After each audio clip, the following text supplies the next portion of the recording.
Good evening, fans, and welcome to Maryville High School, where tonight, big district game, rivalry game, William Blount and Maryville do battle here in this contest.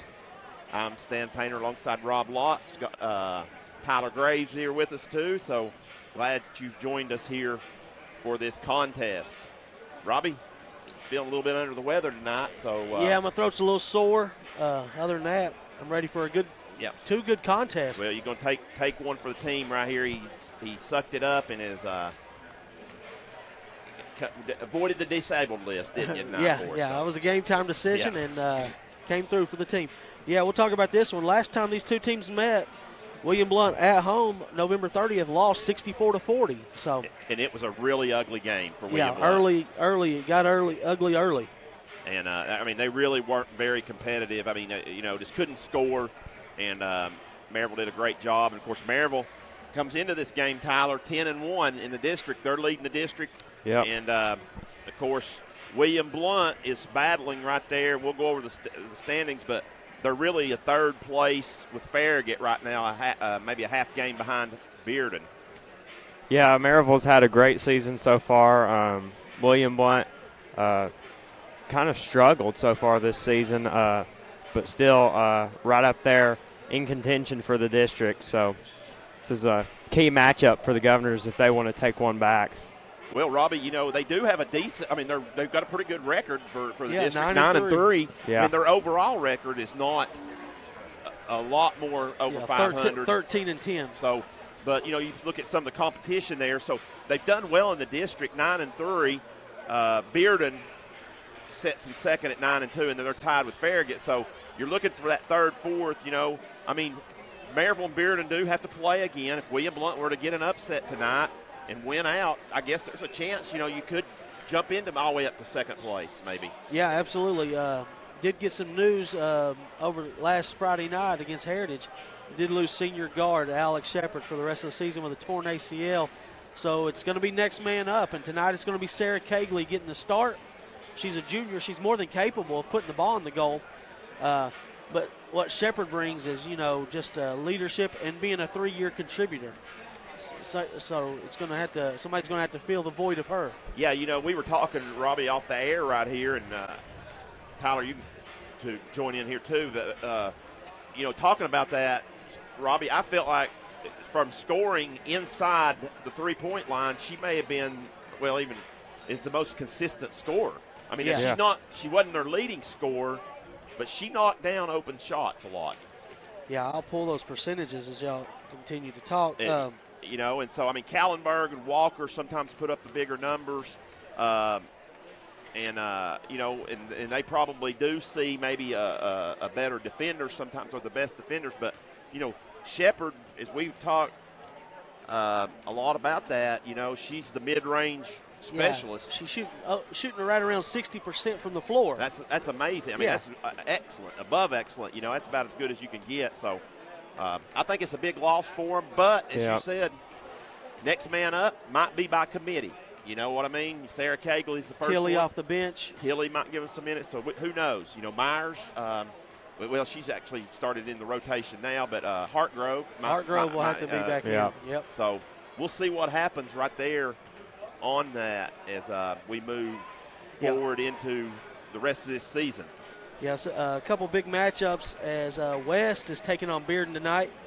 That's a real good battle in boys because West, surprisingly, in boys is 8-3, Stan. Yeah, they are, and I was looking at that and having a conversation with Scott Cupp earlier, William Blount Athletic Director. He wasn't putting a lot of faith in the West Rebels, said that they pretty much beat the teams, lost to the Big Three. They've not played the Big Three, and we're talking about, of course, Maryville, Bearden, and Catholic again. So he feels like William Blount could beat West in boys, at February 8th. That'll be the last home game. We'll talk about right here before the national anthem.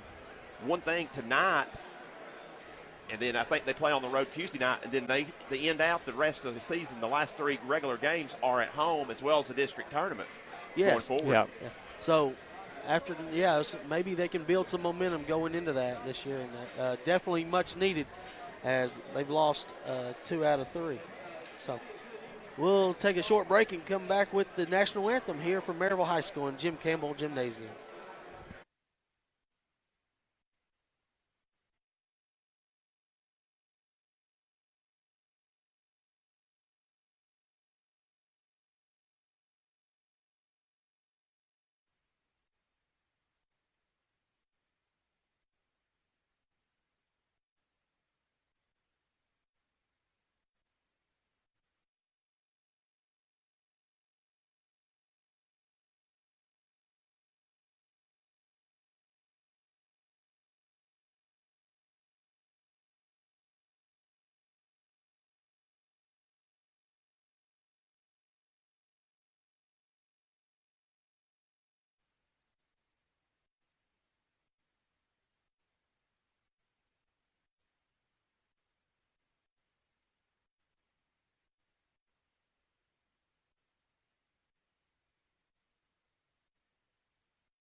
back at Maryville High School waiting on lineups, but right now Courtney Carruthers is being honored as she scored her 1,000th point as a Lady Rebel recently. So they are honoring her as coach or as athletic director Larry Hedrick, presenting her out there. Robbie, she's a 4-year starter. Yeah, that's a tremendous accomplishment right there for anybody. Yeah. Yeah, you've got to average close to 10 a game for your career. So here's the starting lineup for William Blount. It will be number 4, Alyssa Walker. Number 14, Abby Joseph. Pretty standard lineup with the addition, obviously, Alex Shepard not in and Sarah Cagley starting. Kallenberg. And then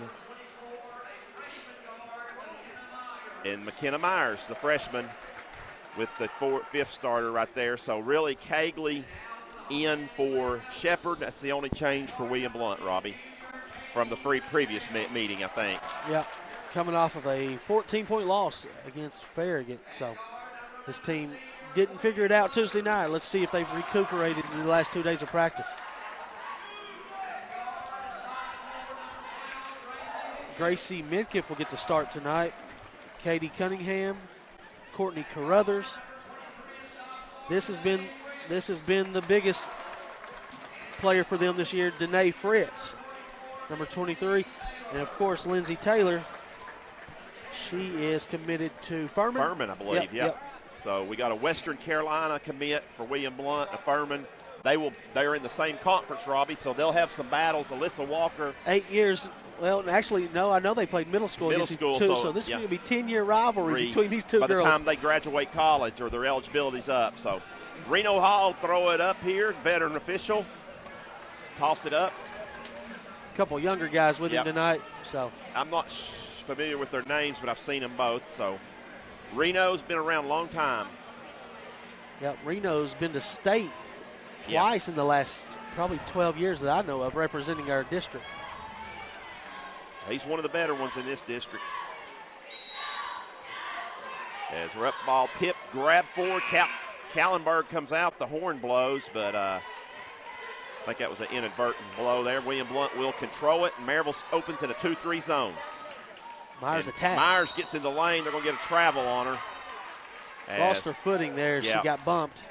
A little bump there, and then was not able to keep it, so William Blount the turnover. William Blount coming a little bit here with a 2-1-2 press, it looks like.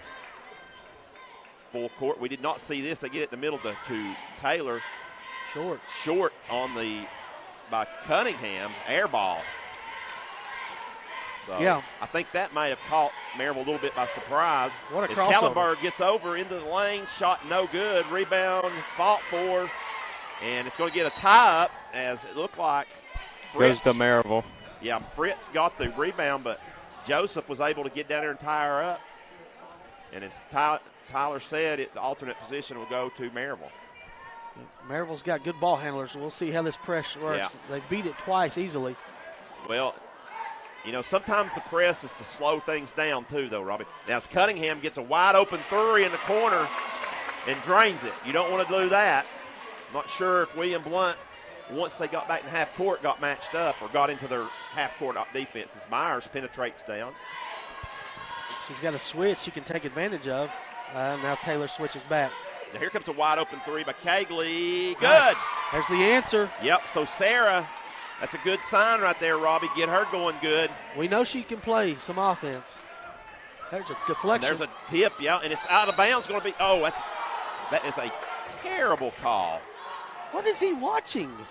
As the ball was deflected, but then that was right here in front of us. Midkiff touched it last. It hit right there, and backcourt. That's a backcourt. Didn't think they were going to call that. So that is just justification, lack of really. Well, it's lack of focus. Midkiff shouldn't have done that. No. Scott West looks at the official, but that is not a puzzling call right there. Because the ball was already crossed, right, and she was stepping on. Exactly. She was still on the line. And there's a kick out of bounds. Fritz is an athlete. Taylor's going to have to get out to Kegley, though. So this zone that Maryville's implemented the last 4 games is what Coach West told me he's went zone, and it's helped them. But Taylor being out there in the middle, she's going to have to get out wide to the shooters of William Blount.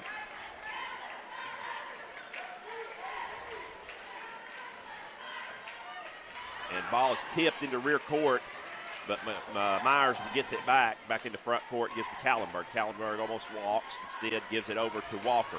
Walker penetrates down, draws contact, no call. Pretty good defense right there. Fritz comes out with it as Walker loses it. In front court, they get it to Taylor. Misses, gets her own rebound, puts it back up and good. Too deep. Yeah, and she had a second chance opportunity. If she gets it in that deep, Robbie, it could be a long night for William Blount. As here comes a long 3 by Joseph, and she makes them pay. 2 threes for the Lady Govs. So 6-5, William Blount early on. Carruthers gets it in front court. And once again, Taylor, if she catches it on the block, they're not going to stop her. She's too big. And she can go to either hand. Yep. And they're either going to have to front or deny or get her out of that area. Carruthers at the top of this zone is creating havoc. There's a foul on her finally. She's very active with the hands. So they got her right there.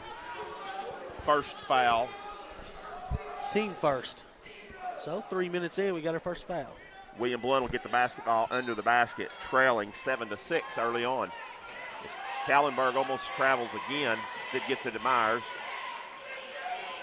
And she gives to Walker. Walker in the corner to Kegley. As Kallenberg back to Kegley. Kallenberg needs to get deeper. Yes, when she penetrates. They're either going to have to penetrate or do the quick skip. Myers tries to penetrate, gets back out. Nice. Gives a cutting Walker, lay it up. Oh, no good. Nice cut. Just couldn't get the shot to go down there. Maryville controls the rebound.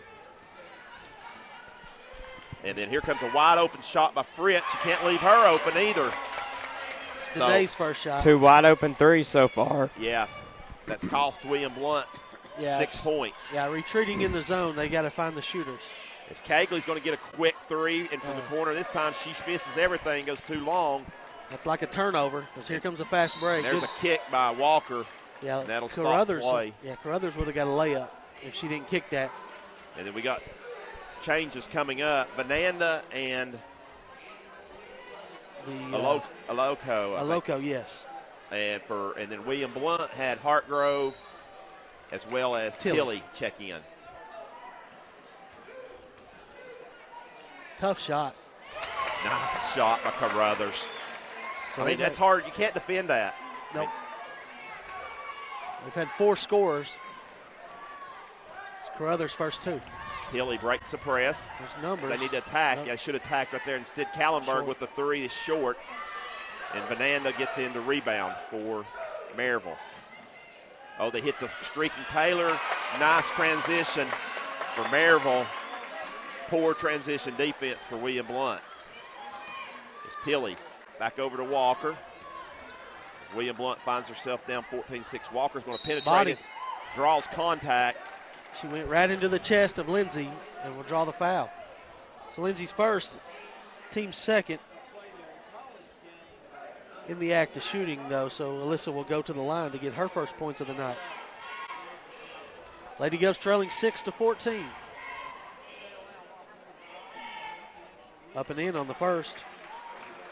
Well, she's been in a little bit of a slump recently. She's just not really been herself on the offensive end of the ball past few games. But she gets 2 there. Maybe that'll help her. But you're right, definitely right, Tyler. She's been in a little bit of a slump. 14-8. William Blount now, it looks like in a half court, 2-1-2 maybe. A steal. And they get a steal out of it. Kallenberg comes out with a loose ball. I believe it was Walker that may have tipped it to start. Walker in penetration gets her shot up. No good. Rebound by Taylor. I still like to see a little bit deeper penetration. At least try maybe draw some contact. And once again, I'm almost a turnover right there. Vananda's forcing it in there. She about had her second in a row. Instead comes to Fritz at the high post. She passes to Carruthers. Carruthers walks, no call. You know, a lot of times they do call that walk. Yeah. As she kind of shuffled her feet. And William Blount with the rebound and goes the other way. They got Hartgrove in the corner, and Joseph thought about another long three. Instead, penetrates in and hits. Taylor stands her ground, and Joseph. But I don't know if she didn't get hit from the backside. And a long pass and up and in for Taylor. Wow. A nice shot by Lindsey Taylor. Full timeout coming from Coach Wright. We'll take one with him. You're watching on the Gov Nation Network.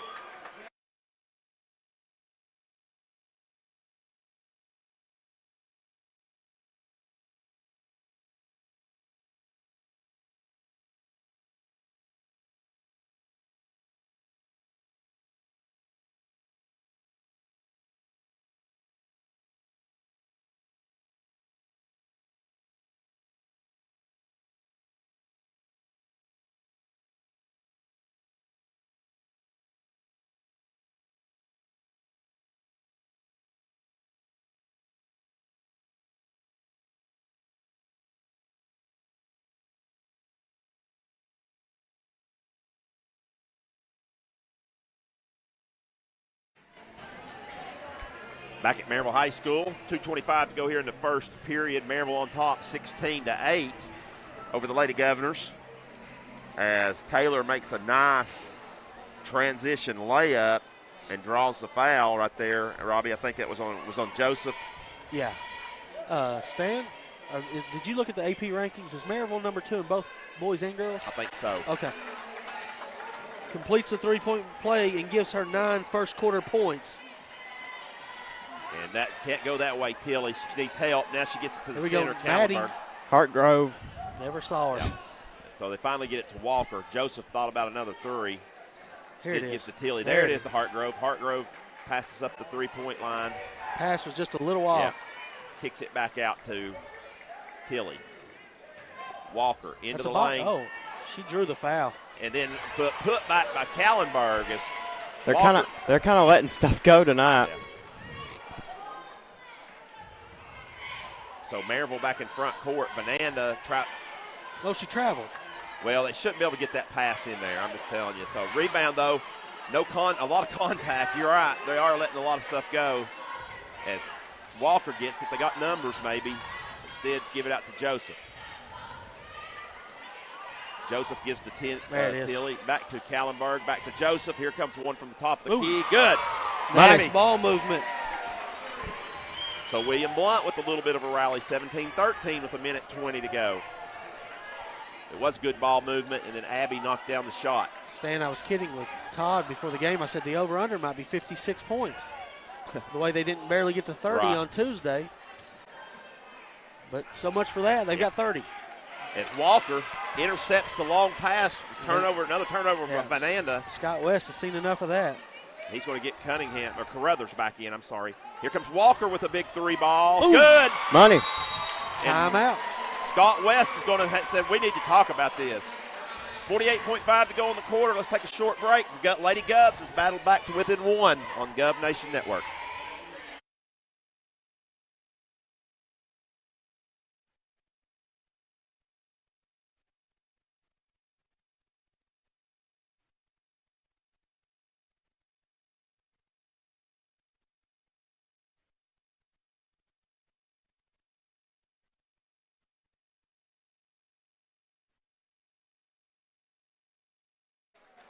So 48.5 to go in the period here. And so William Blount, Robbie, look like they might be on the verge of getting blown out there early, but pretty good run here. I believe it's 8-1 run. Yeah, and then the beauty of the three-point basket, 4 of those for the Lady Govs in the first quarter. And so Scott West, he gets his point guard Carruthers back in the game. And 2 points. As they hit Fritz at the high post, she just turns around and knocks it down. Yeah, there's nobody denying the high post, and they've got that pass there just about every possession. As they get it to Callenberg. Callenberg, here it comes, big three ball by Cagley. Set her feet. Good. She set her feet. Wow. Warm tonight are the Lady Governors. That's their fifth third three. Yeah, 19-19. So 15 seconds to go. Taylor gets it too deep. Lay it up, lay it in. 11 first Blount quarter can hurry points. right here. 7 seconds. They need to hurry. Kegley needs to go deeper. Go. They can't make the They're not pass. going to do it. They might as well just keep it and they don't turn it over. And the period comes to an end, but it's a good one as Maryville leads William Blount 21-19 at the end of one. Take a short break. You're watching on Gov Nation Network.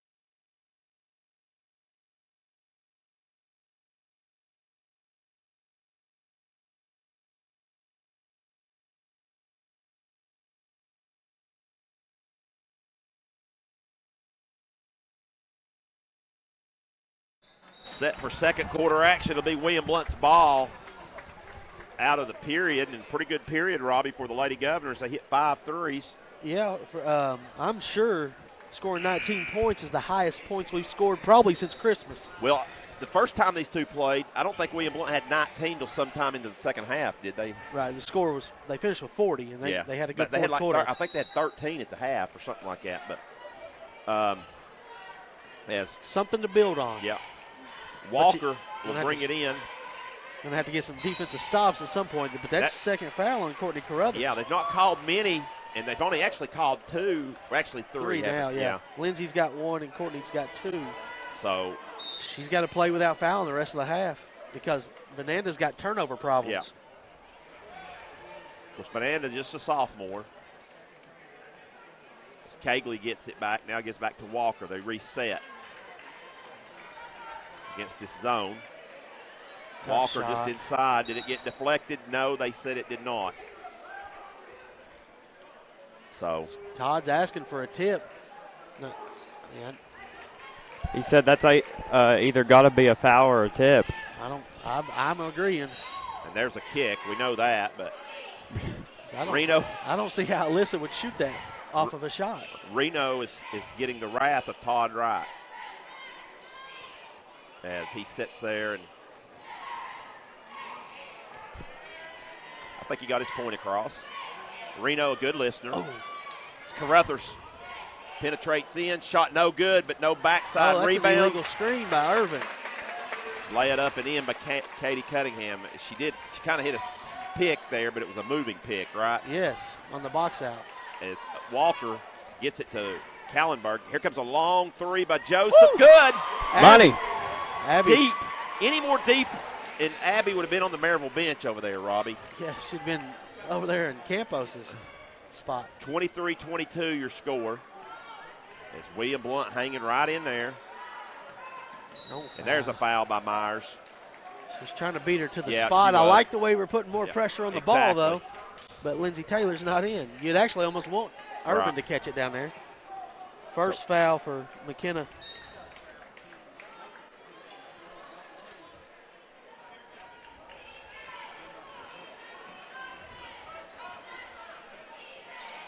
As they go back and forth.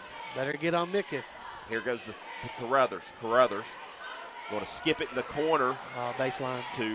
and they get it to Fritz in the middle. Fritz misses it, gets her own rebound, puts it up, draws the foul. They skipped it to Cunningham. She got it to Fritz. Sarah Kegley. Kegley's first. Right. Yep, team third. Both teams have 3 now. You get Fritz to miss one, but she got her own. And she's probably not going to miss from the line. She knocks down the first one.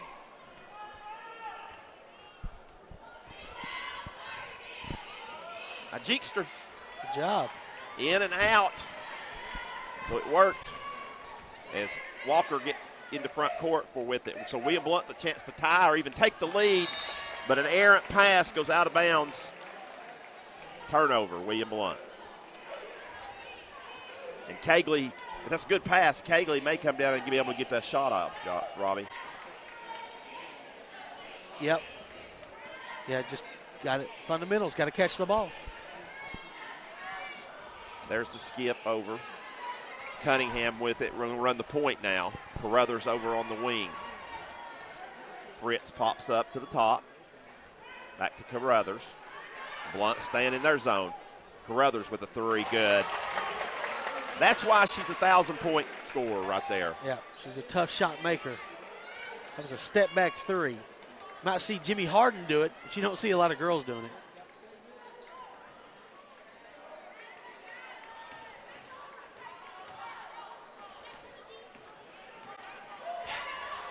As Joseph with the basketball gives back. Oh, in the corner. Now it's going to come up and long.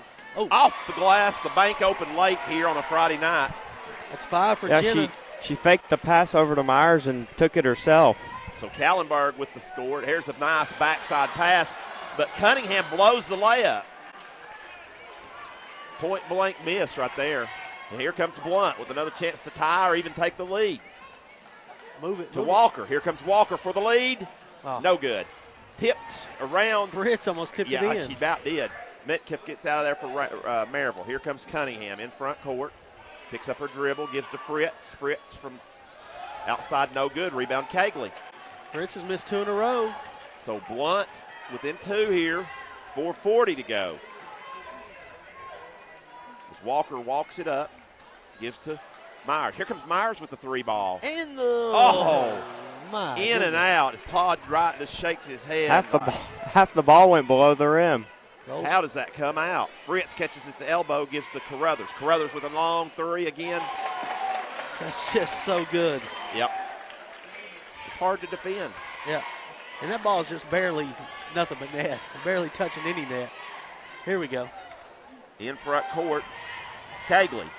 Cagley pull up, shot, no good. Rebound by Fritz. Maryville comes the other way. Long pass to Carruthers. Give to Irvin. Irvin, that's offense. Nice job, Abby Joe. Abby Joe right there to take the charge. First foul on Jazz Irvin. Team 4th. We're going to get wholesale changes, I think. Yeah, Vananda, Patterson. I'm not sure if Patterson played. She played a little bit later, but Taylor's back in for Maryville. And Vananda, you said, and William Blount, Hartgrove, and Tilly back Cooper's in. in. And Cooper in for her first action. So hit Kallenberg. Kallenberg thought about a 3, gives to Tilly. Tilly's going to penetrate in, kick to Hartgrove. Hartgrove with the 3, off. Rebound, though, but Kallenberg runs it down. She thought about putting it back up, but instead gets it to Cooper. To Tilly, back to Hartgrove. Hartgrove, shot fake out to Joseph. Joseph over to Vananda's not even looking to guard Tilly. Hartgrove shot just inside the circle, no good, and Taylor gets the rebound. As Abby winded a little bit too, might need a break too. As they get it into the middle by Patterson, her shot's no good. Rebound, Kallenberg. Very important minutes right now. Yeah. With 3 starters on the bench. And Walker's getting ready to come back. She's got her a quick blow. Hartgrove back out to Cooper to Kallenberg. Not a lot of scorers out there for William Blount. And I'm not sure the spacing is proper. As Kallenberg gets in the corner. Kallenberg has to look at personnel and know she needs to put the ball towards the rim. Her or Joseph. Here comes Cooper with a long 3, though. Ooh. Knocks it down. All right. So Cooper not afraid to Aspen Cooper to put it up. She knocks it down. William Blount just trails by 2 with 2:20 to go. Uh-oh. Charge or travel first. Walk. That's a good call right there. William Blount, that's the first time, Robbie. And Walker's going to get back in. They had double team down there, and she had nowhere to go. And Scott West says, let's take a 30-second break. We'll take one with them. You're watching on Gov Nation Network.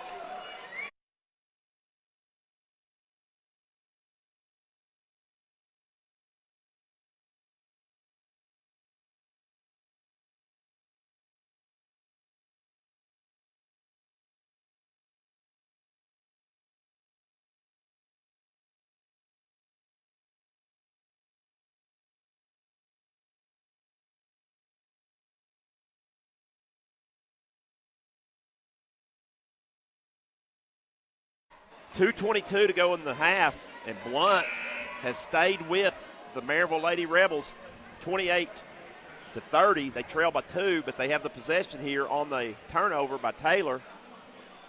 As she traveled, and like Robbie said, that is the right call by Reno. Had he not called that, she may have gotten a charge. Yeah, the under guy did have a charge. As Tilly brings it up for William Blount. Man to penetrate. man? Yeah, they did go man-to-man, and Tilly tries to go the rack, and Vananda blocks it. I'm okay with that because it was more aggressive. But then there's Hartgrove gets her hand on the ball, but gets Can't let her shoot to Fritz, and a wide-open Fritz knocks it down. That's just bad luck. Yeah. As the ball got deflected and came right to Fritz. But how Maryville's backing off of Tilly, that was a nice move for her to go to the rim. And so they are going to go man here. See a little motion offense here. William Blount run their man offense right here is Walker. Of course, Fritz, probably their best defender, is on Walker. There's nobody moving. No, they are standing around. Abby Joseph, she goes in. But as Taylor comes down, nice try, just didn't get enough on it. And Vananda in front court for Maryville.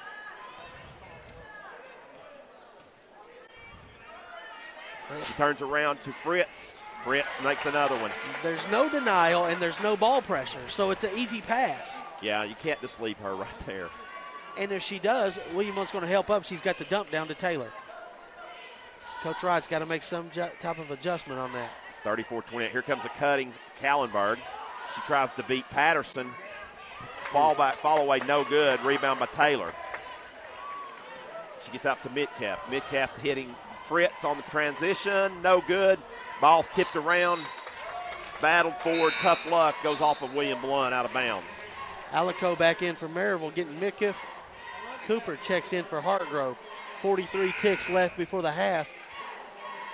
McKenna Myers is going to get Tilly and Kegley. So all starters back in minus Kallenberg. Kallenberg, that may be her first break too. Nobody in foul trouble. Comes in to Patterson, back to Alico. Alico almost pushes off, almost walked. They get the Fritz cutting to the basket, lay it up and in. 7 second quarter points. Taylor scoreless, but Fritz has picked it up for her. William Blount down 8 with 30 seconds to go. Cooper, who's hit 1 3. Thought about another one, but they're going to back it out. He's going to back it out, I think. Yeah, 20 seconds to go. Maryville on the alternate possession to start the next half. So Walker's going to penetrate in the spin move. Nice. Good, nice move against Fritz. Here comes Maryville with 10 seconds. Vananda walks it up. She's going to go, actually get into Taylor. They kick it back out to Patterson for the 3 ball, and it's good. And one. Oh, my. With .9 to go. I was about to say, you live with that, but the strong closeout's going to get a foul on Alyssa Walker. So with .9 to go, Maryville does not convert the 4-point play, and the half comes to a close. So a little spurt right there by Maryville toward the end of the half propels them to a 9-point lead, but all in all, not a bad half for William Blount. 1 half in the books here with Maryville leading William Blount 39-30. We'll be back right after this break with statistics and scoring here at halftime.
right.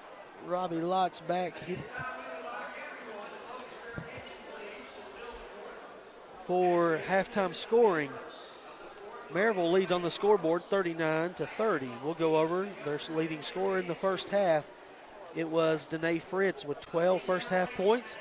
Lindsey Taylor added 11, 8 for Courtney Carruthers, 5 for Katie Cunningham. That's a total of 39. William Blount, on the other hand, was led by Abby Joseph with 3 first half three-pointers. That's 9 points. Then 6 from Kegley, 7 from Walker, and 5 Kallenberg, and a big 3 by Aspen Cooper. That's a total of 30 for William Blount. We'll go over some team statistics now. Field goal percentage, William Blount was shot 10 out of 26 from the floor, 38%. They were 8 out of 13 on three-pointers for 61.5%. They had 10 rebounds with 6 assists. Their leading rebounder in the first half was Jenna Kallenberg with 4. She added 3 assists and 1 steal. Also on the boards tonight was Sarah Kegley with 2. 1 for Abby Joseph, 1 for Hartgrove, 1 for Alyssa Walker. They did only have 3 first half turnovers, so pretty good job of taking care of the basketball. For Maryville, on the other hand, they shot 16 out of 27 for 59.3% from the floor. 5 out of 7 on three-pointers for 71%. They made 2 out of 4 from the foul line. They out-rebounded William Blount 16-10. Same amount of assists. Their leading rebounder was Lindsey Taylor with 6, 5 for Danae Fritz, 2 apiece for Benanda and Cunningham. They had 6 first half turnovers. Your score here on the Gov Nation Network at the half in the girls' action: William Blount 30, Maryville Lady Rebels 39. Short break.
Wrapping up halftime here, William Blount trails Maryville 39-30. Robbie, it was a 2-point game with about a minute 20-30 to go, and Maryville ends the half on a 9-2 run. Yeah. And it's actually 39-30. That 6 of those 9 was Danae Fritz, and then the 3 from Patterson At the end, with 0.9 to go. So you got to be able. They got to do something, Stan. They got to get ball pressure, or they got to somehow deny the high post and the easy passes. And you know, Taylor. Once you get it to Taylor, it's going to be 2 points if she gets you on her hip. It's such a matchup problem for William Blount. I mean, there's just certain teams you don't match up well against. You think about trying to go man. I'm not sure that's the right. I mean, I think this might be the right strategy to zone them, but as you said, Robbie, maybe we'll see some adjustments out of the halftime. And the press did pick up the tempo. Yeah, it made in the first quarter, but the scoring. As William Blount has done, I was concerned about their offensive output. They've done fine, but they can't give up 40 points a half and expect to win against good teams anyway. Possession to the Lady Rebels. So Midkiff will make the pass into Cunningham to begin the half here on Maryville's possession. Lob up to Fritz. Nice lob to Fritz. Oh, she's going to dunk it. I did too. She came down and then went back up and under, and Taylor, with a couple of putbacks or offensive rebounds, finally draws the foul. Never did score. Walker picks up that foul, her second, team first of the half. And Taylor misses the first, so a good start right there. Second toss, good. So 40-30, Blount trails. Maryville will come back out in the zone, I think. Nope, looks like they're going to stay man, Robbie. And they've extended it too. Yep. Myers. That was a hand check. Yeah, it was. Carruthers could have got it called for her third right there. She did not, as Cagley gets it. And William Blount running their motion offense. Joseph needs to put it on the floor. She does. And Fritz tips it away, and drives, lays it in. Tell you what, Fritz is a player, isn't she not? Yeah, sophomore. Wow. She'll be up for All-State this year for sure. So Maryville extends their lead out to 12. I think their biggest one yet. As William Blount turns it over, Carruthers. Oh, that'd be a 2-point breakaway foul in the NBA. Yeah, let's get ready to say it would, wouldn't it? Yeah, that'll work out good. Myers, not a bad foul by Myers, as it was going to be a layup by Carruthers. But more concerning is the turnover, Robbie. As Blount has not came out. Yeah, they only had 3 turnovers in the first half, so. Looking sharp at all as Carruthers gets in lane contact, no foul call. They just not called a lot of. There's another one they could have called. Nice steal by Myers just rips it away from Fritz. Wow. Thought Joseph might have bumped from the behind, got away with one.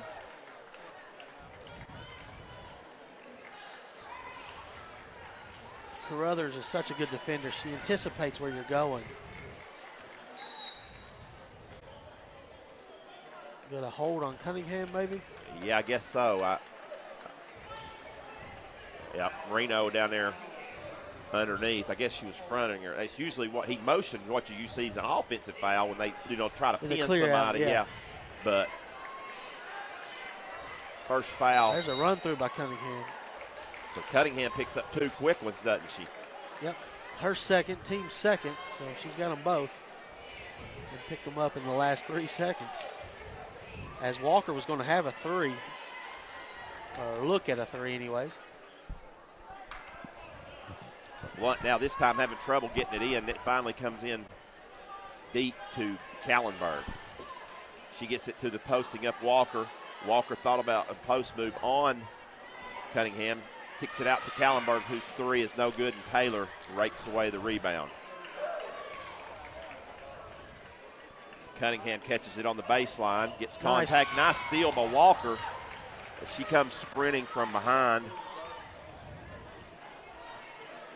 And Walker's going to take Cunningham, draw her third foul. So nice take by Walker. I believe they're going to rule that on the floor, though. Yep, he did say hand check. So Cunningham has picked up 3 fouls. She's coming out. Alco checks back in for her. And Blount, once again, struggling to get it in. They get it to Joseph. William Blount in need of points quickly. Kallenberg thought about, she had a screen and passed up a 3. Instead, she's going to try to get it to Walker. Alco steals it and then bangs it off Joseph. But Joseph needs to improve her angle, make me take one step and make a bounce pass into that. She made the bounce pass, but. Yeah, I thought Alco might have got away with playing through the player on that. It's Carruthers with the 3. She missed one. But Taylor right there to rake the rebound. Her 8th rebound. Back to Carruthers inside the lane. Another miss. But Taylor to rack it up and lay it up. Well, she's got a double-double for sure. Yeah, I missed 2 offensive rebounds earlier, and so she's probably over about 12 rebounds now. You just can't defend that. I mean, she's so big underneath. William Blount doesn't have anybody that big. And strong, too, as well. There's a flare-out screen. Joseph's going to penetrate in. She's going to draw a contract. No call once again. No, Reno said. Now she throws an elbow. And gets an offensive foul. Yeah, after no foul on the take, but then they said she threw an elbow. Well, he said that she was straight up, yeah. But she was straight up, but she hit her with her hip. Yeah. So that straight up doesn't matter. So what's that, her second foul, Robbie? 2 on Lindsay Taylor, So, yes. That's a team 4th, so fouls racking up quick.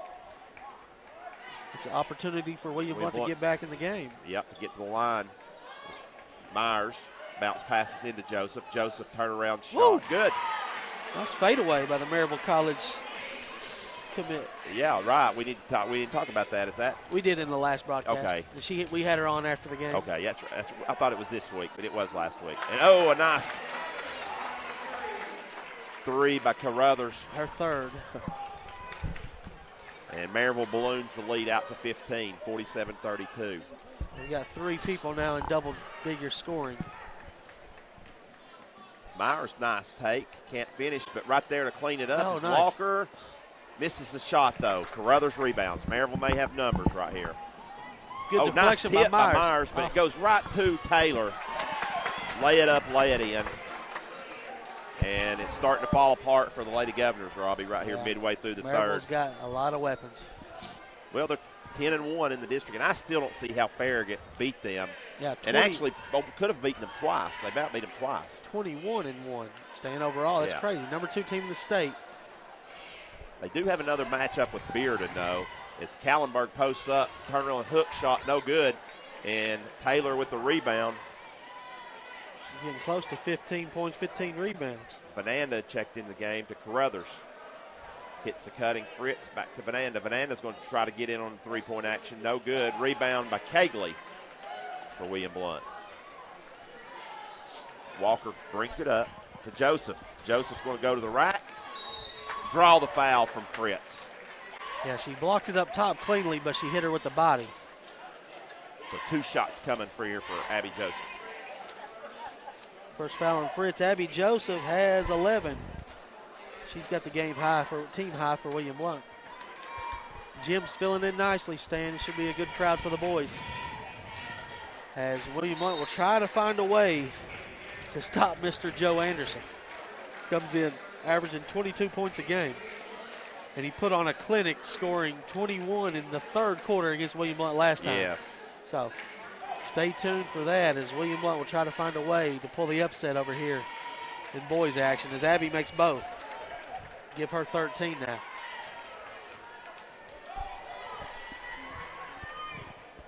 As Little Vananda pressure. gets it into front court. Now they retreat into a zone.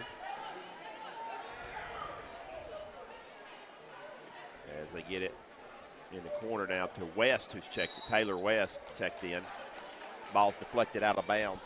Stays on this end, Maryville.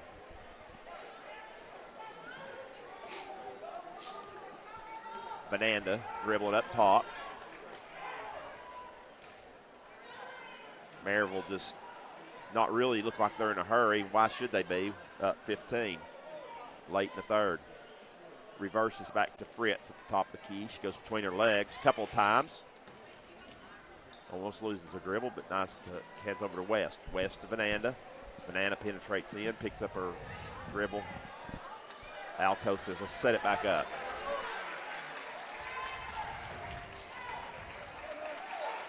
Alco skips it over to West. West with the shot, no good. Rebound, though, by Irvin. Lay it up, lay it in. First bucket for Jazz. Back to 17 as Tilly gets deep, gives to Hartgrove. Blount, Joseph thought about a three, instead penetrates, gives to Kallenberg. Shot no good. Rebound by Fernanda. Maryville wants to run. Here comes Fernanda to Irvin. Toss. Lay it up and in, and one. As they said, Abby Joseph catches her from behind.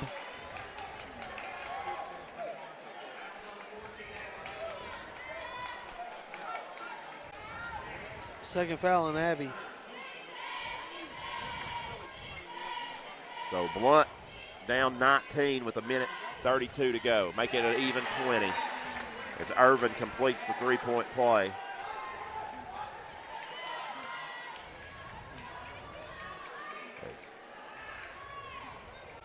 Maryville will continue their winning ways and go to 11-1 in the district. Blount will drop now to 9-4. Almost guarantees them in that third, fourth spot. No chance for second as Tilly gets in the lane and tie up by West. Alternate possession stays with William Blount.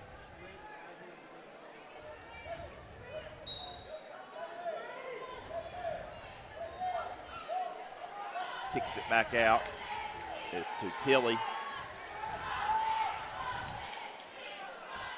Tilly gives over to Joseph. Joseph spins in the move, gets her shot off. No good. Rebound by Walker, though. Lay it back up. No good. Can't get it to go down. And Fernanda comes out there with the rebound. Fernanda's been very solid this half. Nice passing. And Irvin, well, she got about 7 quick points here in the third. So did she make that last free throw? She did, yeah. Yeah, so she's got 7 straight. 56-34, 40 seconds to go.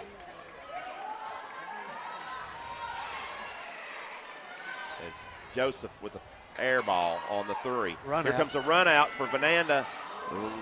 Joseph goes running by, but she misses the shot. Fernanda does. And Hartgrove there to pull the rebound and draw a foul from the trailing West. And Scott West does not like the call.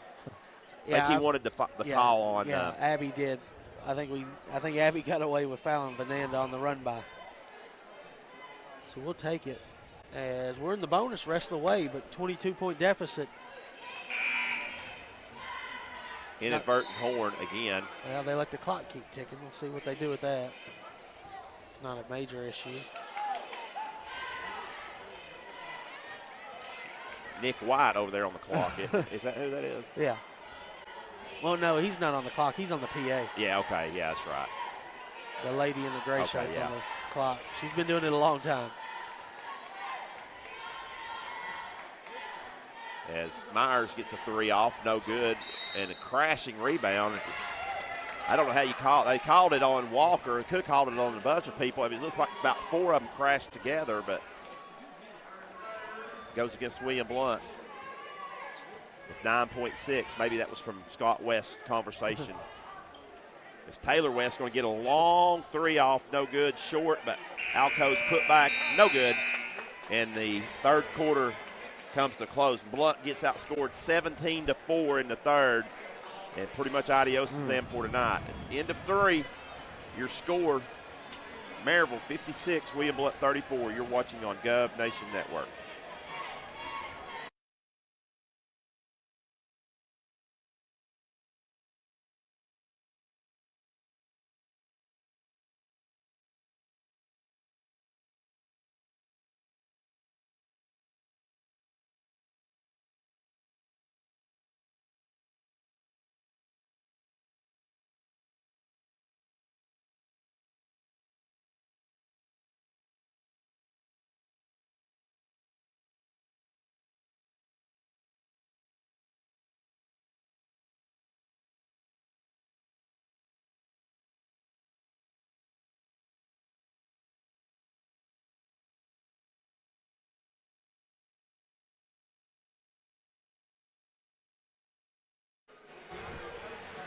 back at Maryville High School. Fourth quarter action ready to start here. And William Blount finds herself down 22 as the game kind of got away from them, Robbie and Tyler there in the third. They got outscored 17-4, Tyler. Yeah, horrible quarter for the Lady Govs. Like you said, scoring 4 points. It's not going to get it done, especially on the road. Against the number 2 team in the state.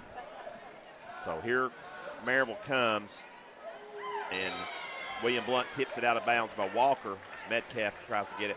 Robbie, you know, I think, and I look at this team, too, they're so deep. Yes. Maryville team is deep. Yeah, I mean, you look at Taylor West, who's a very good shooter and everything. She's barely seen minutes tonight. Patterson hadn't seen many minutes. Patterson was a starter, I think, many times last couple years. Jazz Irvin is a very good player. Yeah, scored 7 straight points. She could be starting in a lot of places.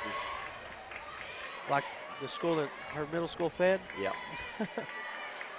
As Metcalf gets a 3 off, it's partially blocked by Walker, but Maryville gets the rebound. Carruthers gets in the lane, kicks it back out to Metcalf. She tries to dish to Taylor. It's deflected. Somehow it ends back up with Metcalf. Shot no good, and then on the rebound, we're going to call the hook and hold. Whatever they called Wednesday night against Vanderbilt, intentional. Abby Joseph gets hit with her third. And Taylor gets into the lane, lays it up. No good. Joseph rebounds. So Maryville not in the bonuses. Kallenberg is wide open, and she drains it. So Maryville left her somewhere they didn't match up on the transition. And Blount finally gets some transition points right there. 56-37 your score. As Metcalf dribbling around. Count should be on. That's got to be 5. Timeout, Coach West, just Coach in time. And Todd Wright is not happy, I don't think. He was raising the he thought he was raising the hand, for the 5 count. He gave you the timeout. We'll take one with him here on the Gov Nation Network.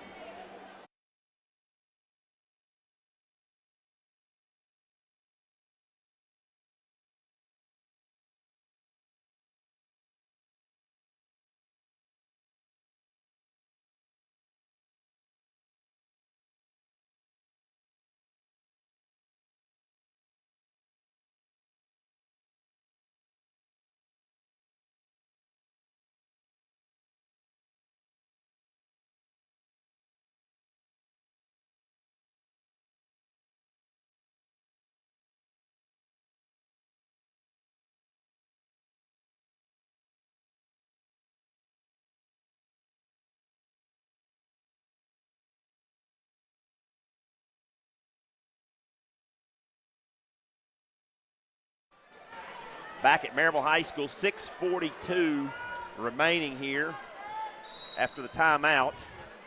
Metcalf will inbounds for the Lady Rebels. She gives over to Cunningham. And Blount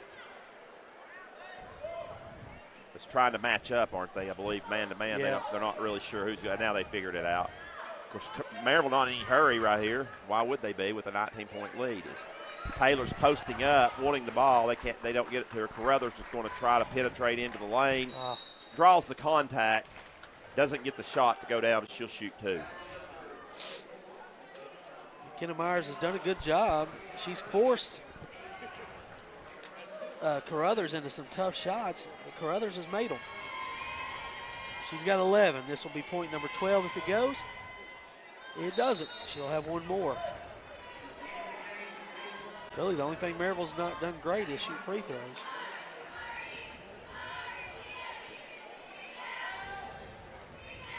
What are they from the line, Robbie? I've got them 3 for 6. Yeah, it's not 4 of 7 now as Carruthers knocks that down.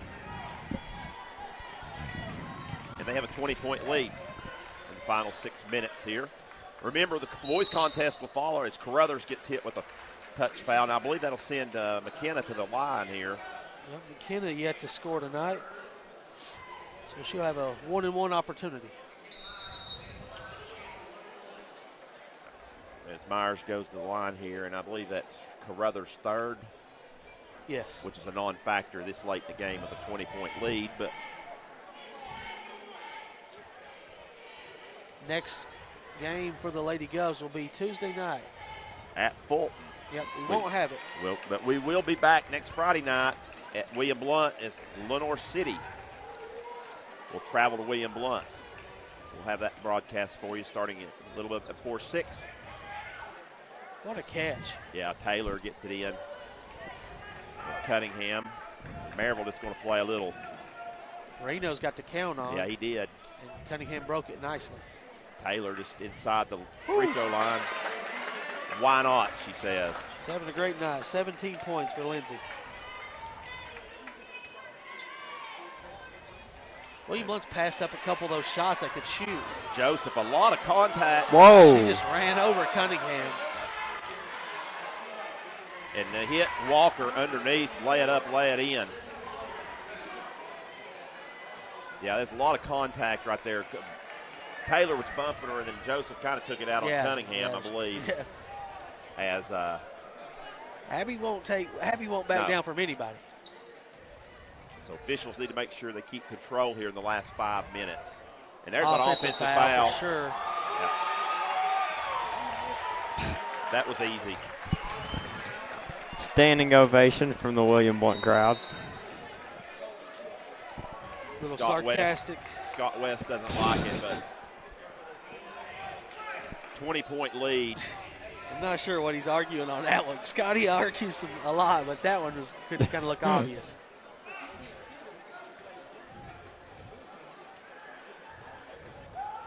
And here comes a long three by Kallenberg. No good. Rebound by Alco. Alco goes over to Carruthers. Carruthers hits Taylor. Taylor's going to penetrate by reverse layup. Good. Big night for Lindsay Taylor. They lead by 22, 4:37 to go. We'll have official stats, but she's getting close to 20 and 20, Stan. As Blount, Kallenberg tries to cross over, does get in the lane, now gives it to Hartgrove. She thought about a three. Alco tips it out of bounds, touch last by Maryville. Fernanda's going to check in for the Lady Rebels for Cunningham.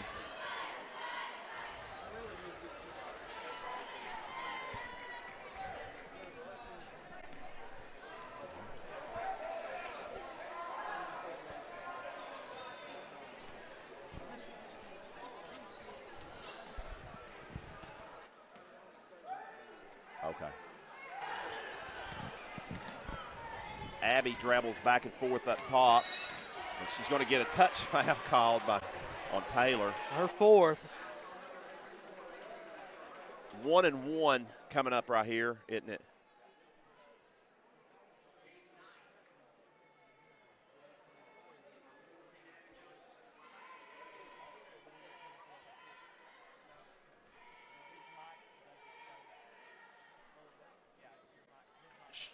Shot up and good by Joseph.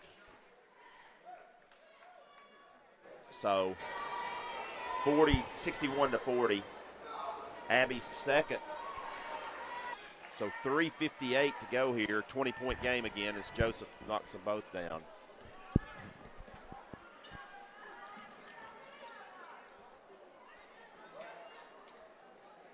As Carruthers finds a wide open three. No good. Rebound by Joseph. To Myers. Stolen by Fernanda. Restolen by Joseph.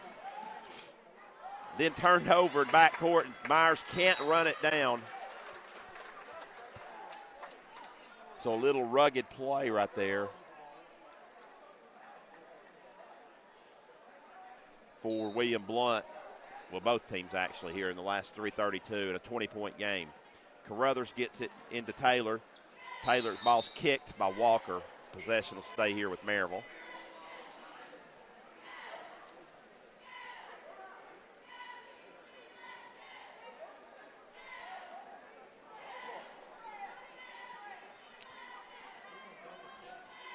Fernanda will inbounds under the basket.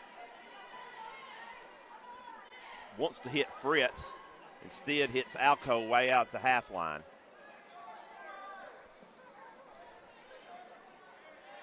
Fernanda catches it and gets her shot off, no good. And Taylor and Joseph battling for the rebound. Alternate possession will stay with go to William Blount.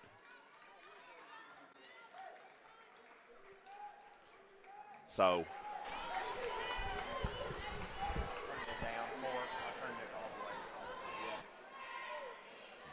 McKenna Myers in front court. 3 minutes to go in this one. Joseph had a three. Now she's going to take it over Taylor, misses everything. Gosh. But Hartgrove there to rebound and gets a foul. Double bonus time. I believe it might have been on Fernanda. Yeah.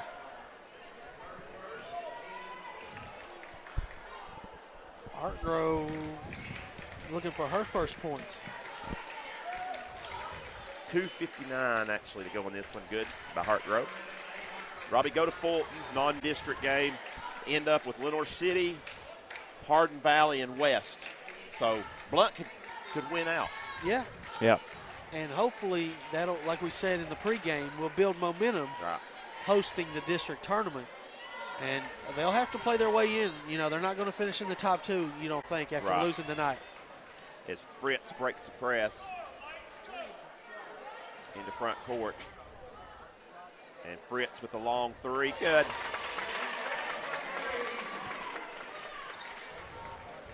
.235 to go in this one. As I was just saying earlier, the boys game coming up next. That's Maryville boys undefeated, right? Yeah, 11-0, 21-1 overall also. The ball is Callenberg gets to the rack, can't get it finished. Who beat them? I think it was Chattanooga Baylor in the Thanksgiving tournament. Early on. Neutral court. Yeah. Timeout by Scott West. Maybe just for subs. No, yeah. He's going to use it. He's going to use the full allotment. Okay, we'll take one with him. You're watching on Gov Nation Network.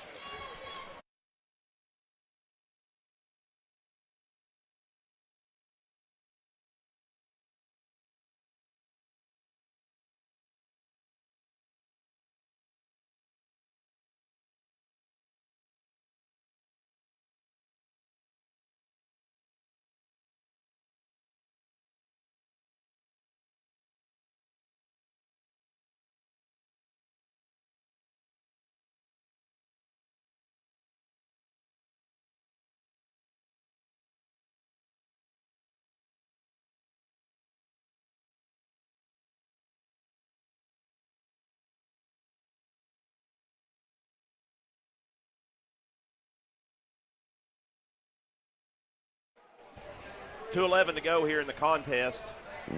Maryville High School, where Maryville's going to move to 11-1 in district play. William Blount will drop to 9-4. Robbie just pointed out the previous final contest was 64-40, right, Robbie? Yeah. We've got there. We're just about there again. Yeah, it's actually 64-43 with a minute 59. So it came a little different this time. It was. William Blount was very competitive. Flipped the halves. The first half, and they've had a poor second half. They trailed by what, 2 at the first quarter and 2 9 at the first and 9 at the break. As Tilly gets the layup, nice shot by Kendall. 45-64 now. Midkiff in front court. Midkiff yet to score tonight. Over to West, who's returned, and a foul called on Maddie Kelly for William Blount. This will give Taylor West a chance to get in the scorebook. As pretty much both teams have some younger players in. William Blunt's got Kelly, along with Tilly, Cagley, Combs, and Cooper. Taylor West makes them both. Maryville back to a 21-point lead, 66-45. With 90 seconds to go in this one. Ooh. Tilly penetrates in, gives to Cagley in the corner. Here comes a shot. Ooh. Good. I like to see that. Sophomore. These girls are going to have to contribute in a big way next year. That was by Kelly, right? Yep, Maddie Kelly. Yeah, Maddie Kelly with the three right there, 66-48, and then timeout for subs. Timeout for subs. Reno Hall blows it dead. A couple of Maryville players coming in. It's Emma Machady and who was the other girl? I think it was Hallenkamp is what I got. Okay. Hallenkamp. Yeah.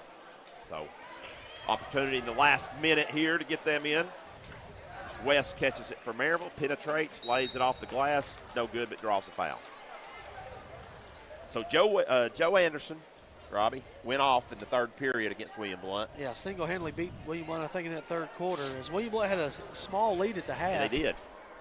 The first time these two teams played back in December. I want to know who will step up and say, I'm going to take on the responsibility. It's going to take a team effort, but, you know, some individual should want to take on that task of shutting Joe Anderson, or at least holding him in check. West gets 1 out of 2. And Blount comes up in the last 45 seconds. Kelly catches it once again, thought about a three, gives to Cooper instead. And Stan, I know Christian Gale averages a lot of points for Maryville's boys, 19 a game also. But I'm going to make anybody but Joe beat me, you know? Yeah. I'll take my chances with anybody else. Rebound by William Blount, and then Cooper with the bank shot. Her second triple of the game. So 67-51 in the final 15 seconds of this contest. And Combs. Almost a turnover right there as Combs is not able to retrieve it, but good hustle by the youngster. Is Combs a freshman or? She's a freshman. Okay.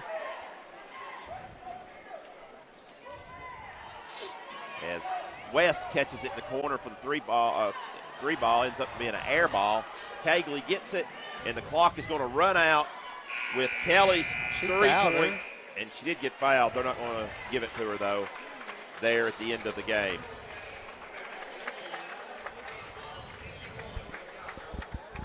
So that's 3 out of 4 losses. Reno Hall catching a conversation with the officials right here. Maybe he's asking, should I have called that? Because it was a foul, but yeah. It's not going to change anything. No, I don't. I think they're just going to leave here and be done with it. And so this girls' contest is in the books. Let's take a short break, and we will come back and get stats and statistics from the girls' contest, talk about the boys' contest on Gov Nation Network.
All right, we're back here as the Lady Govs fall tonight, 51-67, scoring in that girls contest.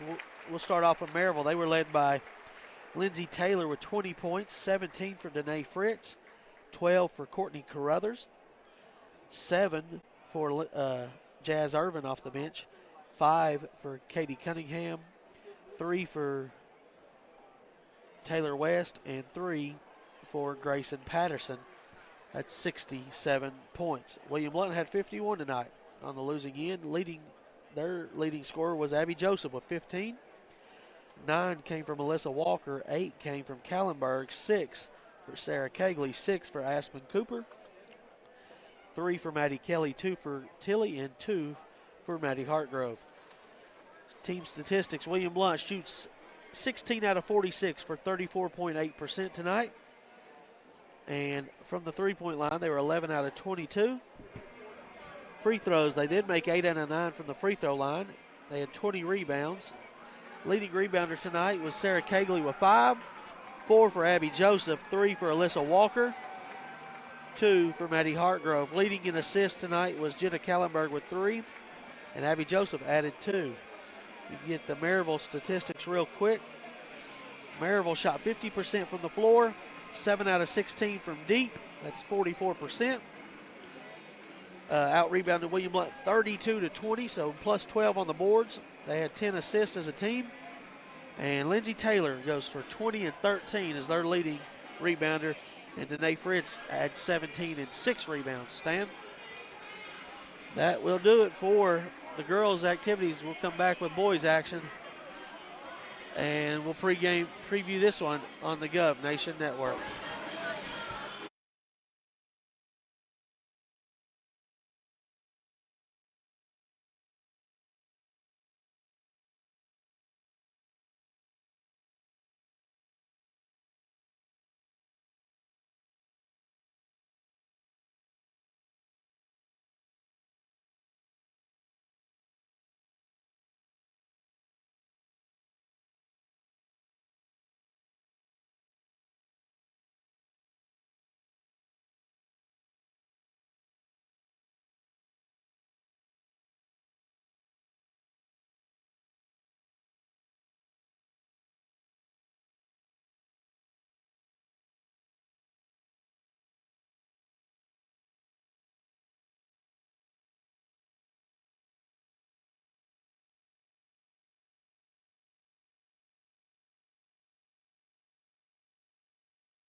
All right, almost set for boys action here at Maryville High School, where William Blount, starting lineup, Chance Pride, Brett Bowling, Cameron George, Grant Reardon, and, of course, Jordan Tarver. That's the 5 for William Blount. 2, 3, 4, 5, and 32. So Maryville, Ashton Maples will be the first one out, the junior. Devon Kimball, who got hurt, Robbie, early in the game, I think, down at William Blount, remember, hurt his ankle. Christian Gale, shooter. Of course, Joe Anderson, everything Joe Anderson. And big, number 32, I don't think he's on the roster. Gara, it's the wrong number. It's the wrong number on our roster, yeah. Gara, number 32. 6'8", listed on the roster.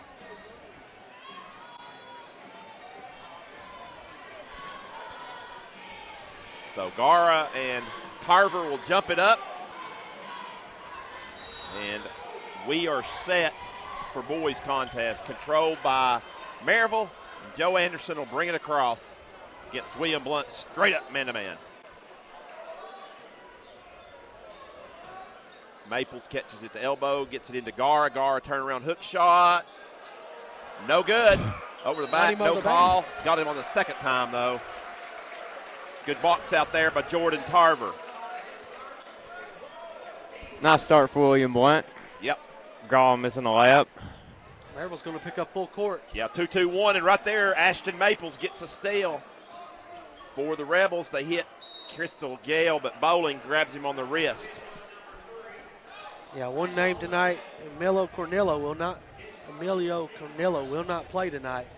And so be a... On Joe Anderson's first shot is a miss. Wow. On the inbounds, they get to Tarver. Tarver runs the floor, gets it up, goes right at Gara. That's two picks quick up the foul. It's two quick ones on Gara. So, yeah, the over-the-back foul, and then right there. And we know Eldridge. We watched him, Stan, when we used to call a lot of Maryville games, he would let them play with fouls. Yep. Not even moved his elbow off his knee as Tarver knocks the first call down. Now he does. Second toss good. Blount leads 2-0. Anderson will bring it up against the William Blount 2-2-1 press. Wow. And almost turnover, but Gale was to save it and lays it up and in. He averages 19, so. Well, I like that, Robbie, because you're making Joe Anderson give the ball up early against the 2-2-1. Yep. As William Blount throws a long diagonal pass to Reardon, they get it across. Yeah, that pass will be open all night. As George, they says travels. It's lost, just the ball slipped out of his hand. Yep.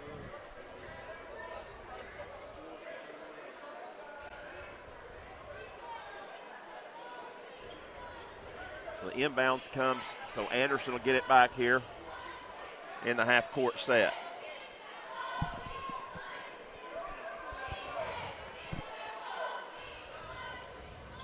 Maryville student section sitting right in front of us, Robbie. We may be standing here.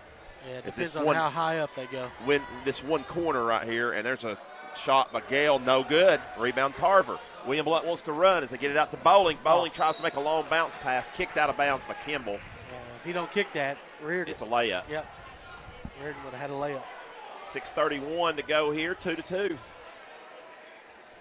Inbounds comes to Tarver, gives to Cameron George. George gets it into the Tarver at the rebound or at the high post. Ooh, no good. Almost got his second. Maryville controls. Here comes Joe Anderson. Trailing to Kimball for the three. Good. Kimball was the hero against Catholic. I think he scored 5 in the last 5 seconds to win that game against Catholic. As Jordan Tarver gets into front court, gets it to Cameron George. Reardon tells Pride to come and get it. It's Blount. Maryville gets the 2-3 zone. George gets it, and I tell you what, Gara almost picked up his third right there, Robbie. Yeah. That's 2 possessions in a row. William Blount's got the ball to the high post, though. Joe just carried the ball. George knocks it down, and Joe, nice penetration, kicks Blocked. it back out. Blocked. Gale's shot was blocked by Reardon, I believe, that went flying down there in the corner. It was. Tarver usually is in position to take a charge, and he didn't right there. Anderson was a little bit out of control and almost could have got him. Anderson comes back out top. Gara's got it sealed. Nice hands, though, by Brett. Brett Bowling, yeah. And they had him sealed, and there was no help side over there, or it was going to get there late, I should say. So good deflection out of bounds for Bowling. If anything, it's got to get there early tonight. As Joe Short. Anderson catches it and gets the roll. Touched every bit of the rim. And the long bounce pass for Blount as Tarver catches it. Gets shoved in the back. No call. Wow, Christian Gale got away with the shove. And here comes Joe Anderson. Blocked by Cameron George for William Blount. Hit that shot out of here. Here comes Reardon back in front court for Blount. He wants to tack the rim. Nice move and lay it up and lay it in as he goes between Gara and another Rebel. 7-6 your score. The diagonal pass intercepted by Jordan Tarver. Here comes Blount back. Reardon kicks the trailing Reardon for the big 3 ball. Good. Money. So Blount got it going early here. Burrows about to check in for Maryville. Kimball brings it up. 4:25 to go here in the opening period. Blount leads by 2. Kimball gives to Anderson on the left wing. To Maples, touches into Gara. Gara shot good. Nice play. A little high, low. Gara's first basket. Blount breaks the press without any problem. Here comes Reardon. He's going to tack. Oh, no. Go. Probably passed up a shot. Maybe shouldn't have, and Kimball gets the steal. And he had Cameron George on the other side. Trapped. They give back to Kimball, and on the baseline, they're going to get a call, a blocking foul on Reardon, I believe. First foul on Grant. Team second, so 2 apiece. Combs checks in, and so does Pratt. Bowling and Reardon will check out. Gale takes a quick exit for Maryville, and Burrows checks in for him. Comes into Maples, back to Kimball. And there's a steal. Stolen by Pride. Pride penetrates in, lays it off the glass. No good. Good defense there by Burrows. Rebound by Anderson. Here comes Maryville back. Kimball once again drives the baseline. Almost stolen by Combs, but he can't control it. Goes out of bounds, and Young will get in for George here for the Governors. I'm surprised Kimball's back foot didn't step on the line as he did that pump fake. I know. It was a lot of course, we can't see from here, but it's pretty tight down there under the basket. Joe Anderson out front, gets a screen from Gara. Look to roll on it. They can't get it, so Joe just will take a shot short. Nice D by Pride, and nice hedge on the ball screen. Here comes Pride as he breaks the press into front court. Combs with it. Maryville in the 2-3 zone. Catch it. Nice. Wow. Job of beating it. Pass. Yeah, it was a dangerous pass. If Jordan Tarver doesn't kind of meet that, that's a steal for Maples. Yep. Instead, it's a foul for Maples. 7th player in tonight for Maryville's Drew Crowder. He'll take out Elmo. So Gara goes to the bench with those 2 fouls.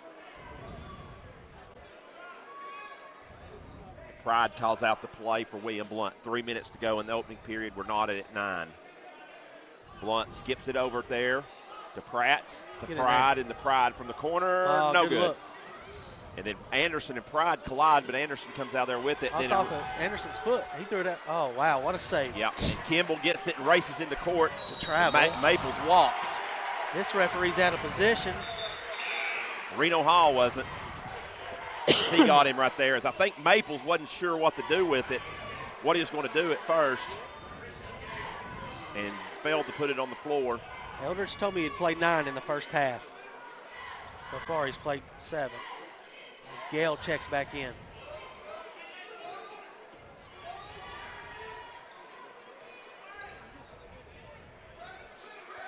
As Pride with it. As Joe Anderson comes behind and almost pickpockets him.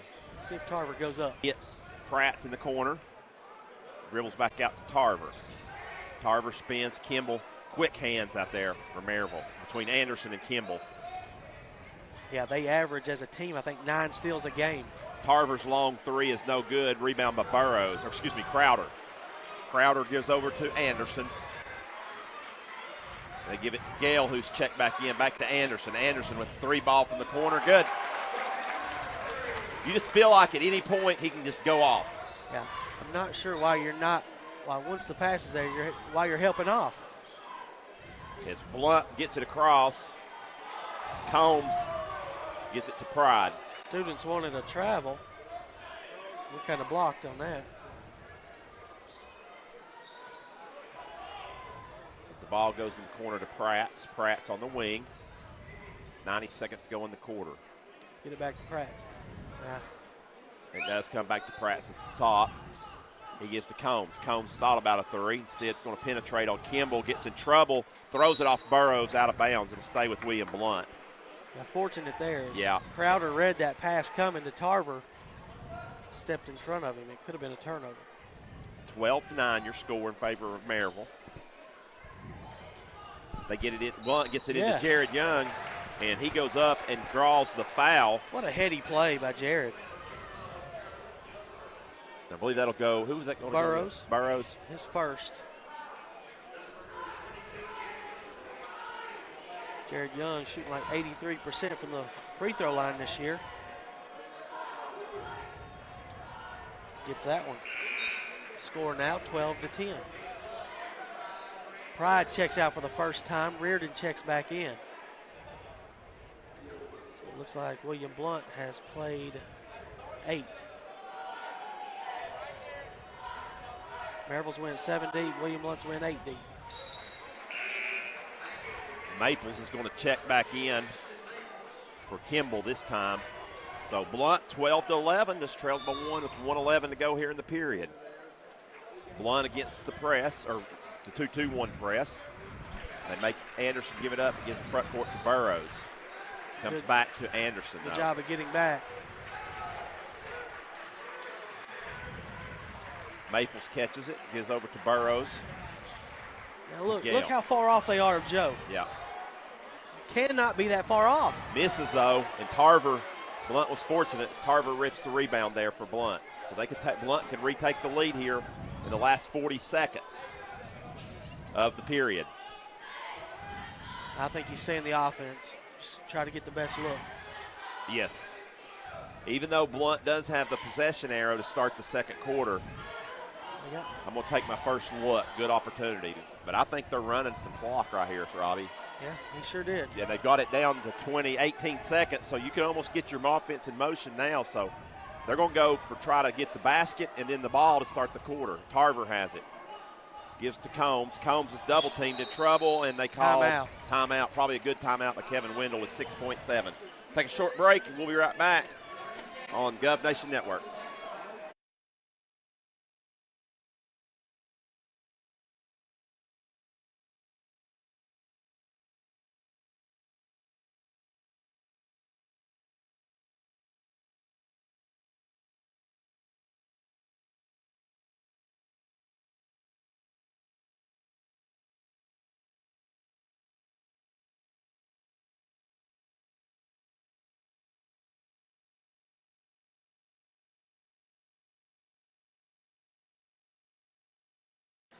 Yeah. 6.7. William Blount will be inbounding the basketball, and Robbie, they're in a peculiar situation down here in the corner, but you know, you just don't want to turn it over. It was going to be a turnover more than likely. Yeah, Maryville would have had a chance at a break. See if we can get it in. You got Pratt's. They got Pratt's. That's wide open. Gets Maples, lays it up, can't get it tipped no good, and rebound by Maples, and then the quarter will come to a close. So didn't score, but you didn't make the turnover. Maryville doesn't get it. So William Blount will get it to start the second quarter here. After 1, your score, Maryville 12, William Blount 11. Take another short break here on Gov Nation Network.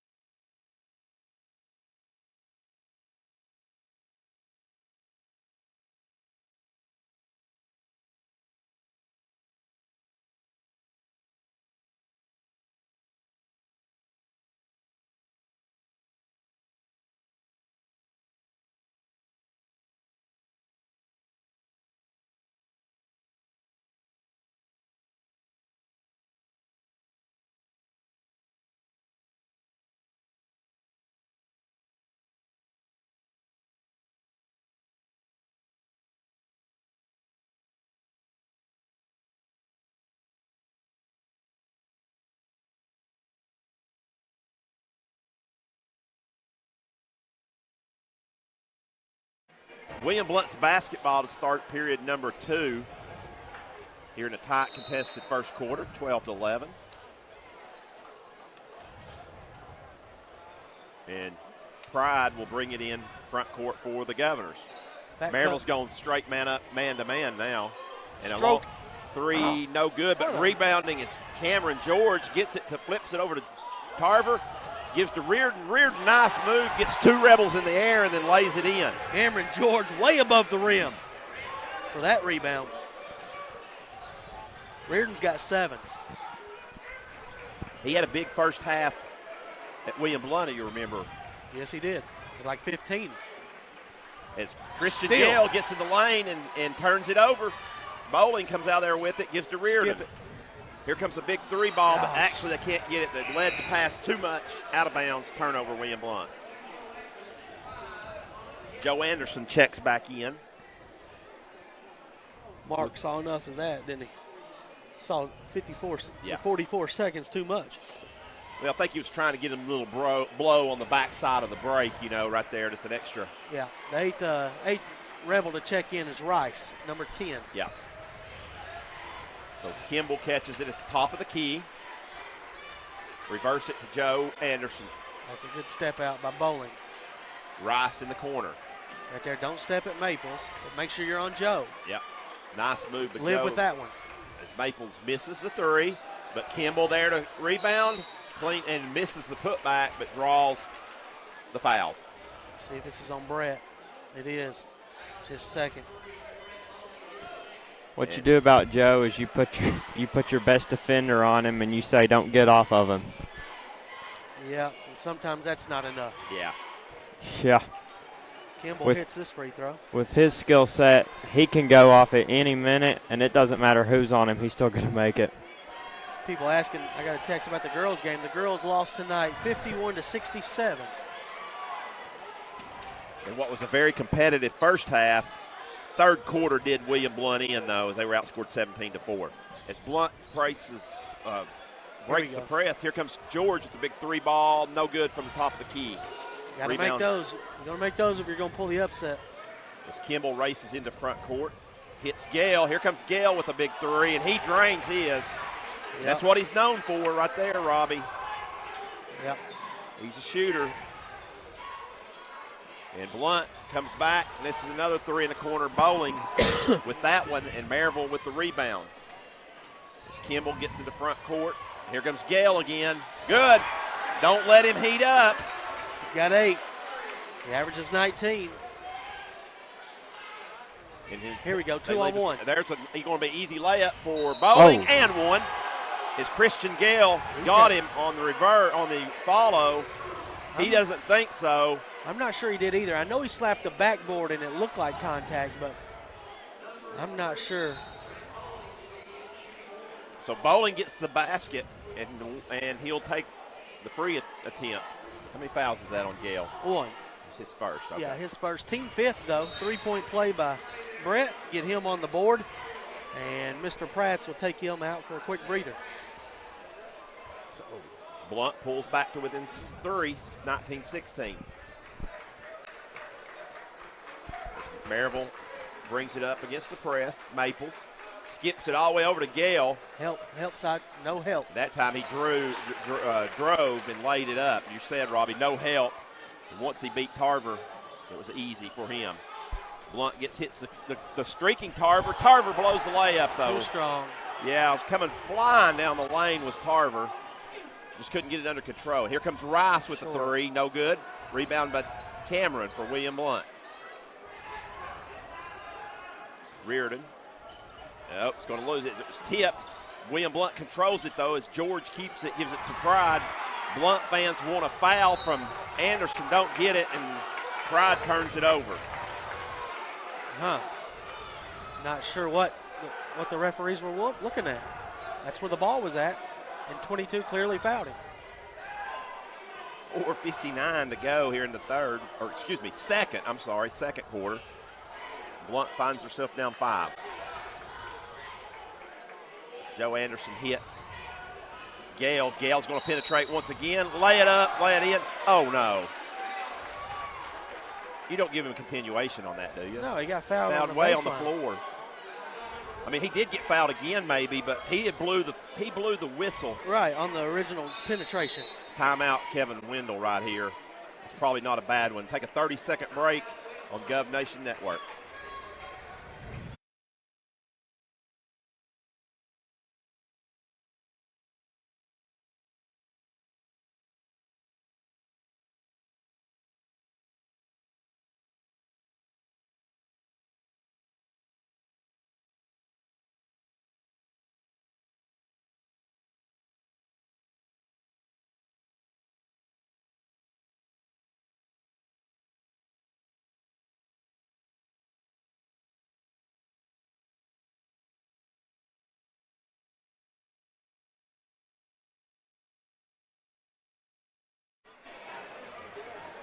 (23-16), Blount finds herself down 7. I think Kevin Wendell talking to Reno a little bit, not necessarily disputing the foul, but I think it's disputing the continuation. But also Reno was the outside on the opposite side.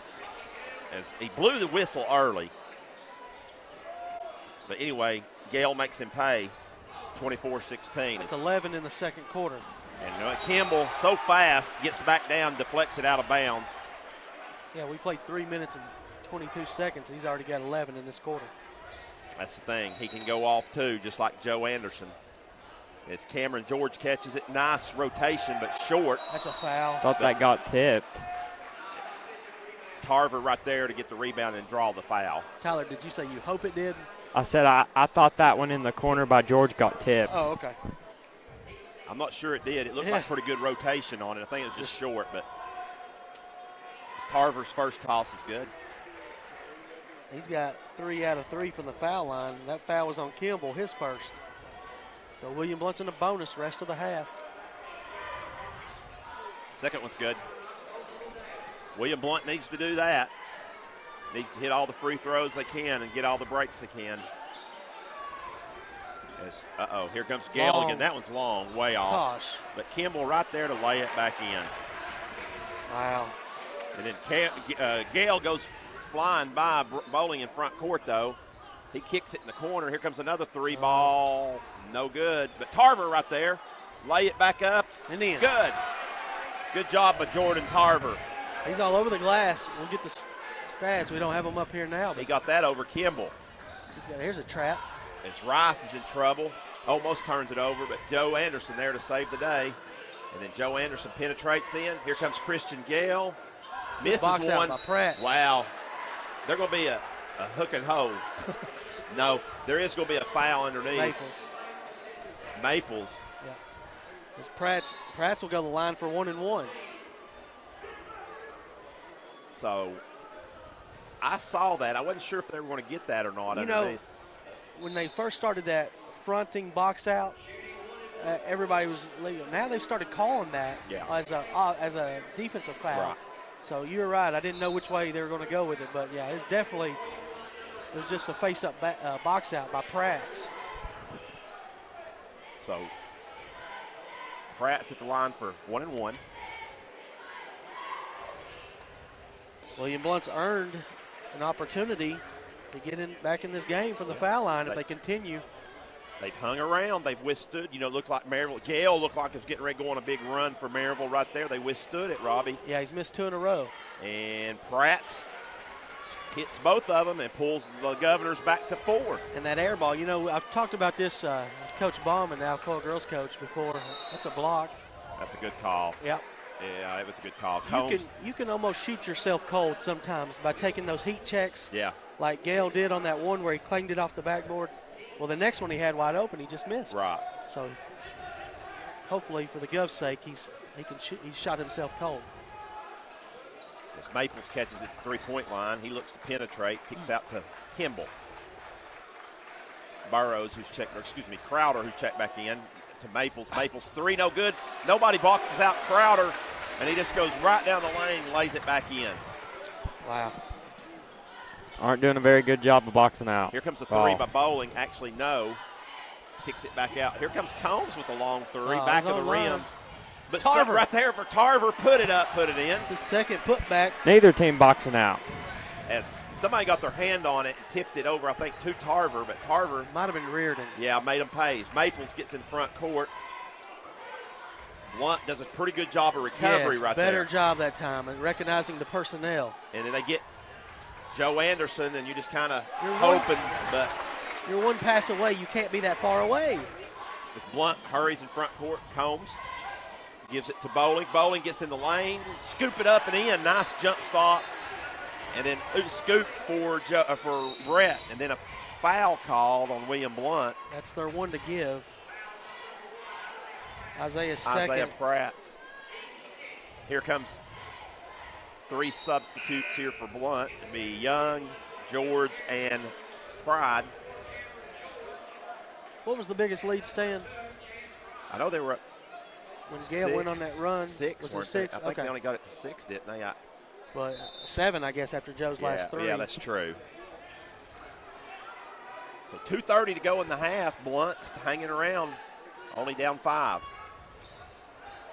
It's forcing him left to his mid shot. That's good. What a player. Yeah. And he's a junior. Yep. Force him to that shot. Good job. There's a foul. Jared Young goes to the line. Yep. As Crowder picks that one up.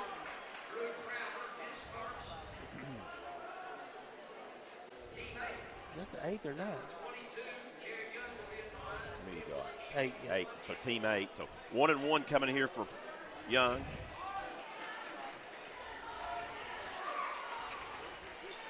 Good. Wasn't going to jinx him right there. Yeah. After this, I'll tell you. Pulls Blount within 6, 27-33 your score. That's 11 out of 11, Stan. For the team? Yep. Counting that last one? Yep. So 33-28, here's Joe Anderson, and it's good. A 3. Now's about time for him to heat up, I tell you. Yeah, just like their Gale girls, cools off. Just like their girls team, they have a lot of weapons. It's Reardon. Nice in pull the up. front court. That was pretty. Minute 54 to go. Blount still down by 6 here. Joe Anderson, don't back off. Give you one guess where it's going. It's going down the bottom of the net. Well, they backed off of him. Why would you? I don't understand, Stan. We've seen this for 2 consecutive games. Here comes Reardon with the 3, and this time no good. Pass.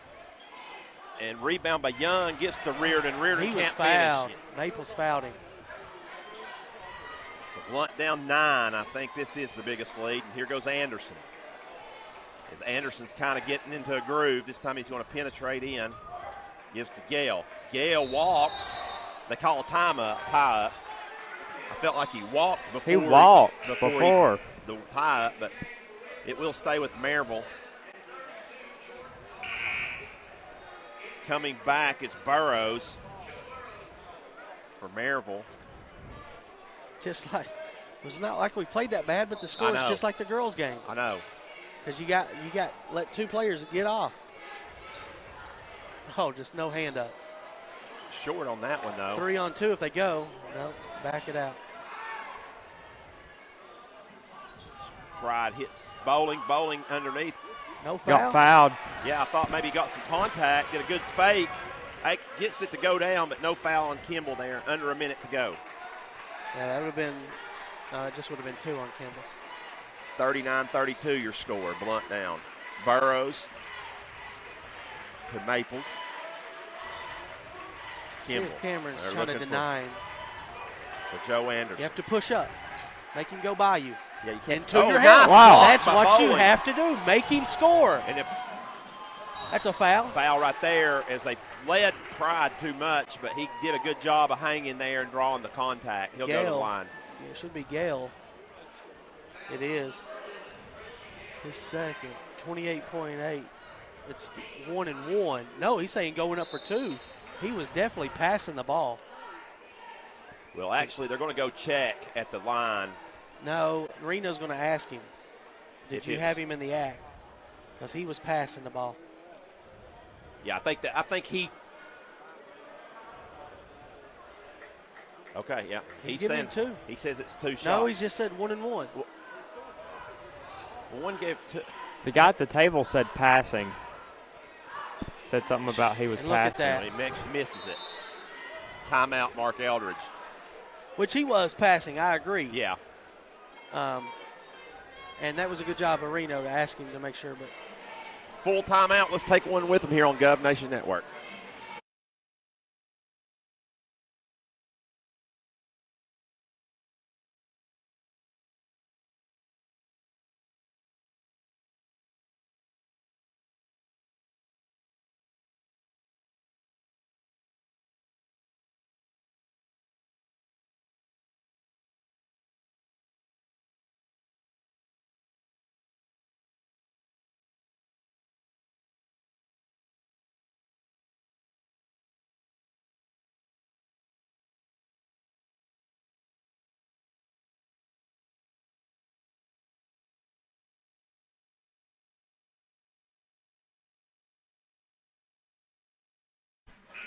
$25.4. Let's see what Mark Eldridge is drawing up over here.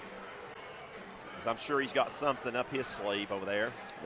Hume and Wendell both use their college use it or lose it timeout. I know. Unfortunately, that don't work in TSSAA. No. William Blount does have the arrow to start the next quarter, but and no fouls to give either way. Yeah, so see if Maryville wants to hold it. It looks like they are going to be content to hold it for the last shot. They're going to stack something up on that box.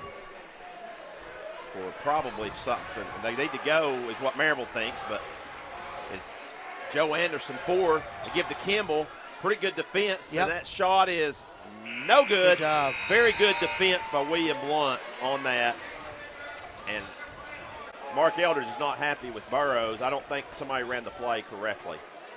Or somebody missed the screen. Right, or something. But regardless, the half ends, and William Blount almost identically, not identically, but they're down 39-32 just as the girls were at the half. So we'll see if the boys have a better second half here. Robbie and Tyler, William Blount's played pretty well, haven't they? Yeah, they just on offense. Kind of middle of the second quarter, they had some defensive issues, is all I'm going to call it. And, it's tough to come back from that just in 4 minutes. But they'll be fine. I'm sure they'll give Maryville a run for their money in the second half. All right, let's take a short break, and then we'll be back here with the statistics and scoring on Gov Nation Network.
All right, I've got the stats and scoring brought to you by Jennifer Bowling here from the first half.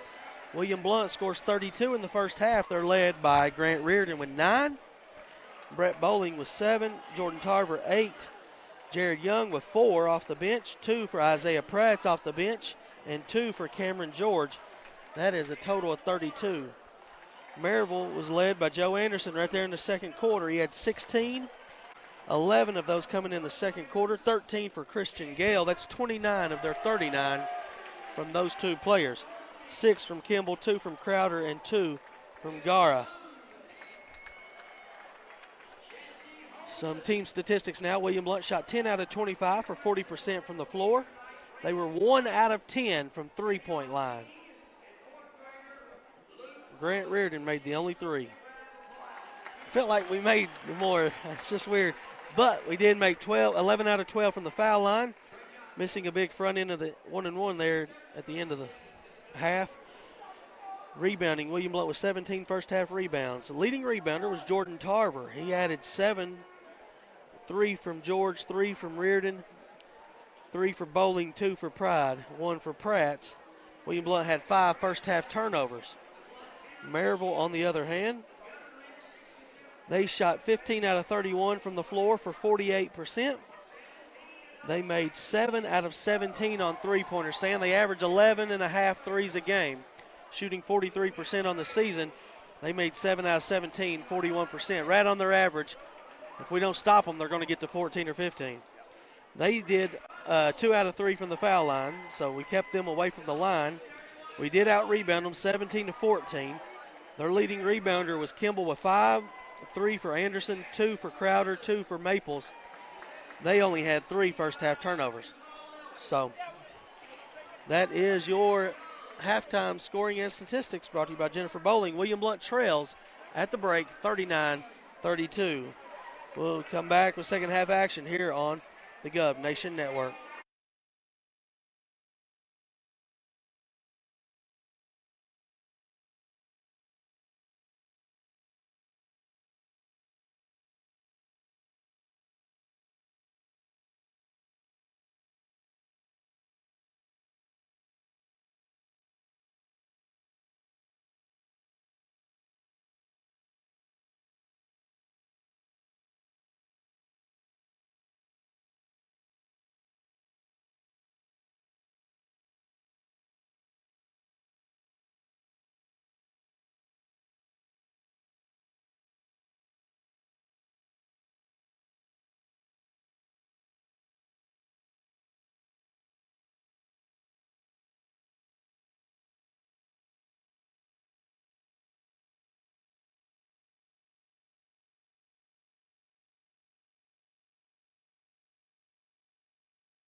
Set for third quarter action here. William Blount will have the basketball out of the half. Robbie, first 3 minutes, real important right here for William Blount.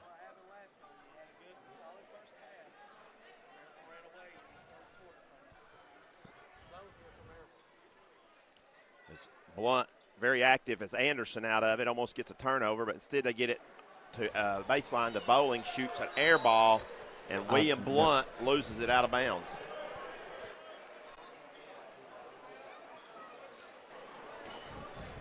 As I mentioned, I was off there, Stan, as you asked me that question.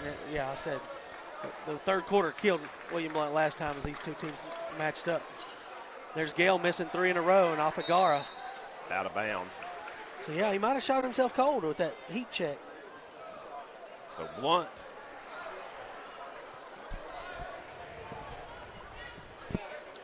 Turnover, you said first possession? Well, air ball, and then it went out of bounds. So, Bowling had a decent look, but they get it high post, and almost a turnover. Reardon saves it back out to Bowling to Tarver. Tarver step back. Nice pass into George, lay it up in. As George got position on Maples inside the zone. You know, Stan, I went over the stats. William Blount was 1 out of 10 from 3 in the first half. And steal right here almost by Pride. Instead, Anderson ends up with it. As Gale penetrates in and throws it away. So, yeah, what I'm saying is the opposite of the girls' game. You know, you thought, but really, Maryville 7 out of 17 doing what they normally do. But William Blount only 1 out of 10. Yeah. You would think they'll be higher than that. Well, you should, but I think William Blount made up some of that at the free throw line, but not all of it. But as they would average more than 1 make a half. Got to get the ball to Tarver here. Instead, they get George in the corner, three-pointer no good, and Big Gara with the rebound for Maryville. Same difference. It was still a good look. And then a contact foul right there, blocking by Pride. That's Chance's first. You good? So Maryville will inbounds it as Anderson gets it to Maples at the high post. He hands off to, as it comes back out to Maples for a 3, he's handed off to Gale, and William Blount gets the rebound on the miss by Maples. Got Brett. And Bowling will take it all the way in, and then a block, but I believe. Is it Maples or Gara? If it's Gara, it's should be third. A foul on Maples, I think. I think Gara. I think Maples Gara. got clean. Yeah, he did. He Maples got Gara. Clean. That's 3 on Gara. He didn't play much in the first half. He had 2 points. And so Coach Eldridge is going to have a little discussion with Reno. He might be wanting the illegal screen, as I know Tarver had him sealed pretty good. Bowling's got 8 now after that free throw. I tell you what, I like about Reno. Reno's a good listener. Yeah, he'll listen. And unlike some of the other ones in this association. As Bowling makes both of them, so Blount cuts it back to 3. So a good first 2 minutes thus far. As Kimball with it. Over to Joe Anderson. Maryville's going to have to reset. Blount will switch it off, or actually get there on that. And Joe Anderson with the crossover, no good. And Pride forced him to the left and a little bit deeper than his normal elbow jumper. It's about an 18 or 19 footer that time. Reardon gets in front court for Blount. Over Bowling. Bowling to Pride, back to Bowling. Quick movement is what they need against the zone. Bowling gets it to Tarver. Reardon's going to take the long three. There's tied. the one. We are knotted up at 39, so let's hope William Blount makes more than one in the second half. He was the only one that hit one in the first half. So a good first 3 minutes, Robbie. That's what we said. William Blount's outscored Maryville 7-0 to start the second half. And almost a steal, a gamble, though, and then a foul by Bowling got him on the arm. It's Kimball's shot. Just a high contest there on a pull-up 15-footer by Kimball. Went for the block instead and drew the foul. And that's going to be Brett's third. Got it tied up. Now you got to play defense. Can't afford to lose Brett. Kimball 1 out of 2 in the first half on the foul line. Short this time. So he hit 2 free throws to beat Catholic. And he hit 2 free throws to beat Alcoa 2 years ago as a sophomore. As Crowder checks back in for Gara. Gara with those 3 personal fouls. Kimball puts Maryville back ahead 40-39. As Pride will bring it up. Man to man. Yep, looks like Maryville now has gone man, straight up man. As Blount had been very patient with the zone. As Tarver catches it, looks for George. George thought about a three. Nope. To Reardon. So they reverse it. Tarver's wanting them to reverse it. They give to Reardon. Nope. Fade away against Anderson. No good. Kimball skies for the rebound. Stop the ball. And they don't. Well, actually, Tarver does, but he stops him too. And Kimball hurt his shoulder. Kimball hits no. hard. He jumps up. He's a football player. Yeah. And Kimball did have the ankle injury down at William Blount early in that game. First foul on JT. But yeah, you got to stop that ball before you get to the elbow. You got to stop him at the midline.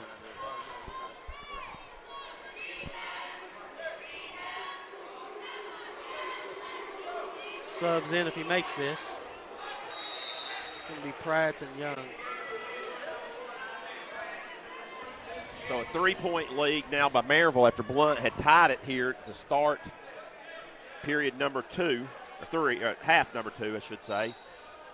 So Maryville 3 out of 4 free throws for Kimball. Puts the Rebels back up. Young against the pressure, gets it in the middle, gives over to Reardon. Reardon in front court, and it's in trouble. And a kick by Maples. So they trapped down in the corner, I think, caught Blount off the guard that time. Blount was fortunate not to turn it over. Tarver back to George, air ball, shot it too hard. And didn't shoot, set his feet. Kimball on the backside rebound. Kimball trying to take over. And Joe Anderson, Tarver with the rebound, he wants to run.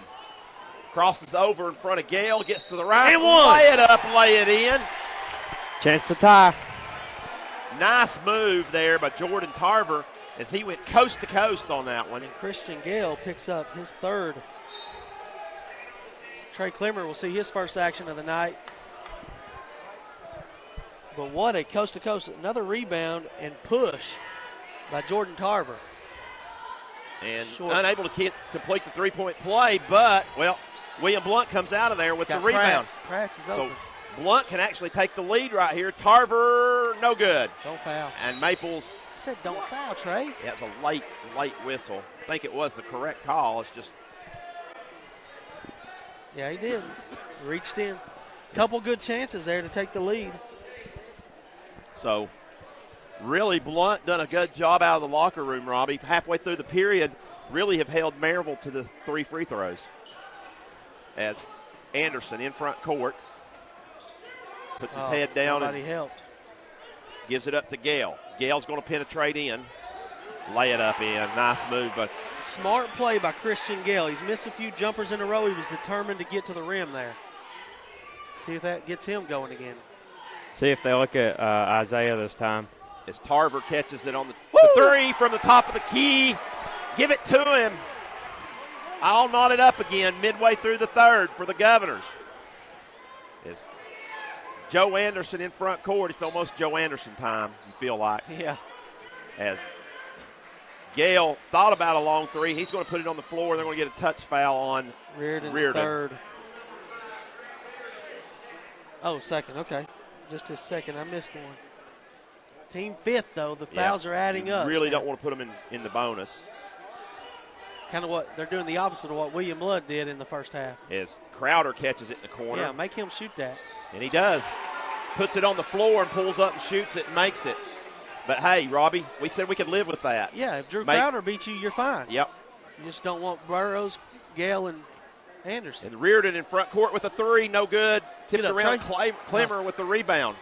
Gives it to Young. Here comes Tarver with a big three ball. No good. To Reardon, though, tipped, no good again. Put back up by Clemmer, good. Blount all over the glass. Right. Jared Young making it happen with the tips.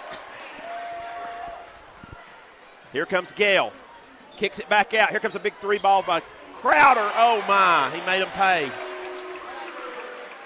It's Crowder.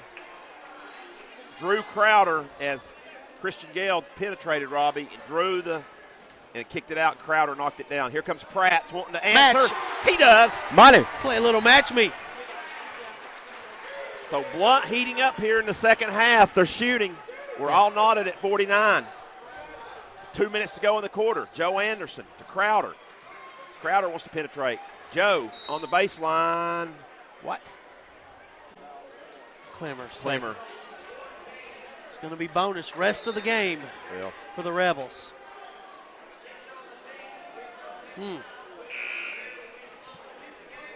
Eldridge will make them continue to be aggressive on the offensive end. So $1:53 left in third. Crowder spins into the lane. No good, but then they said Combs got him. 2 shots coming here for Drew Crowder. All right, Drew Crowder coming alive off the bench. Yep. What year is Drew, a junior? 6-foot junior. I just noticed something. Maples, didn't he have on leggings? He did in the first half. He had white leggings on. Took those off. Must have been uncomfortable for him. First one is in for Crowder. He breaks the tie. It's like LeBron. LeBron will change his shoes and different things at half times too. Second shot, no good, and he went over the line anyway. So Blount will get the ball with $1:48 to go, and once again, Robbie, they could take the lead on this possession. Yeah. And we're late in the third period. No call. Yeah, Finally, there it is. Finally, Joe gets a foul. Pride was about to turn that over, but it was a foul on Joe Anderson. Called, but only the team's third. So nowhere close to the bonus here. As in front court is Combs. Needs some help. Picks his dribble up, gives to George, reverses it to the top to Clemmer, to Pratts. Pratt's back to Clemmer. Clemmer with a 3-ball, short, but Cameron George right there can't control it, goes out of bounds. Tarver back in. He's going to get Trey. Trey was feeling himself there. I like it from the sophomore. Yeah. Good minutes there for Trey. Got to put back. So 1:20 to go. Maryville with the basketball. Here comes Anderson. He gives to Crowder. Crowder on the baseline. Gives it up to Gale. Gale penetrates into the lane. Floater. Good. He's good. 52-49. Pride with it. Gives to Tarver. Tarver picks up his dribble on the baseline. Need a basket. Comes over to Chance on the right side.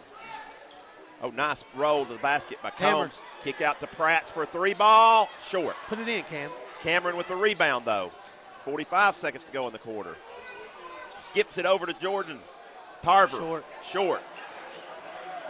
Nice play by Cameron George on the baseline. Yeah, he just kind of knocked it off Slapped of Kimball. It, and Kimball loses control out of bounds.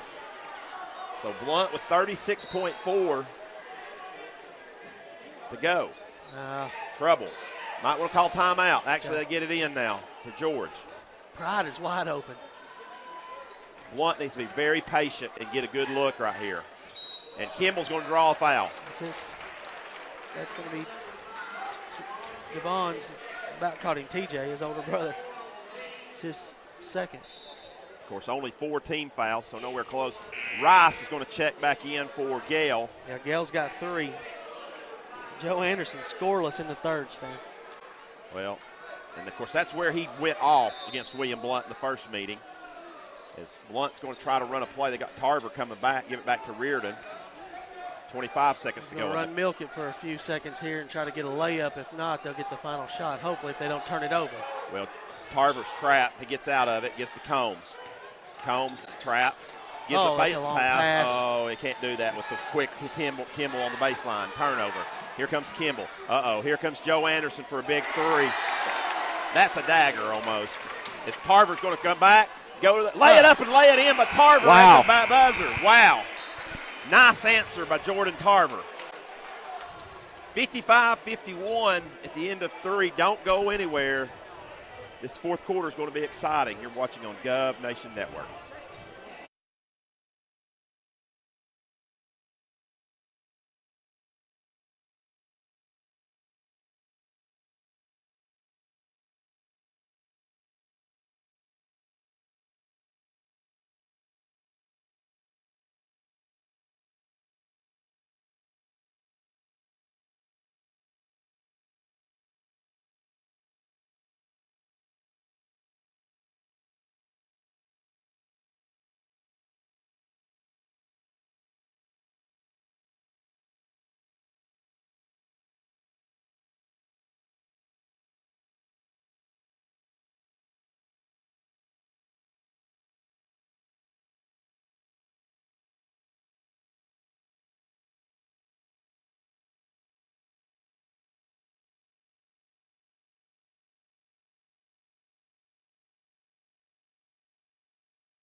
Set for fourth quarter action.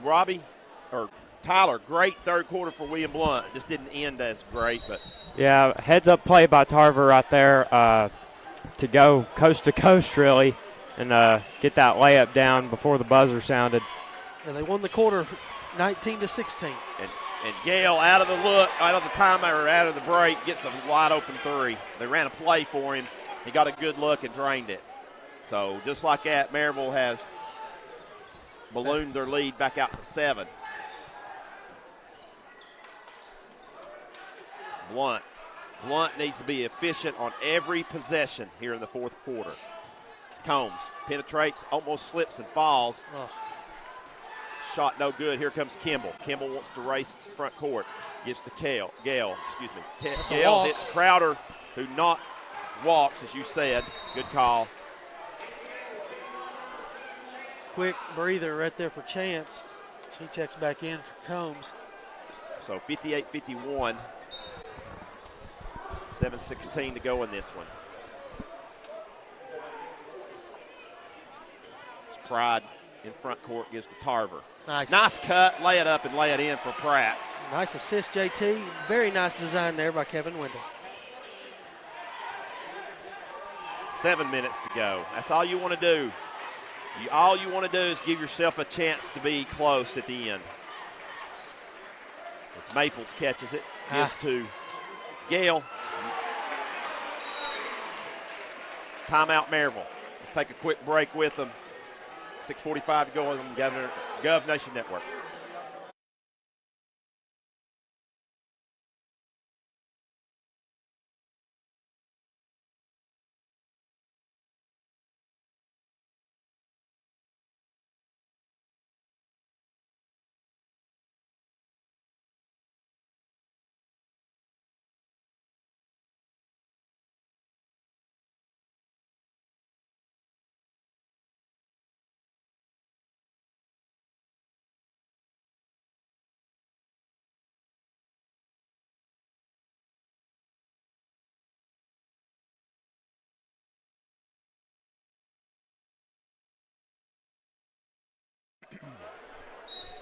.6:45 to go on this one, Robbie. William Blount, as I said, they need to be efficient on every possession. Yeah, they shot the ball well in the third quarter. As Tarver catches it deep against Maples, turnaround jumper, no good. Yeah. It's just, you like the effort. Here comes Joe Anderson, going to jack from the third, pulls up, no good. Rebound by George. He gives to Pratt. Back to Tarver. Pratt's running, gets a pick. Oh, wow. As Tarver slipped that screen, had a look. And then Kimball just runs. He actually tipped it, was going for the ball, and ran right into Pride. Yeah, his third, team fifth.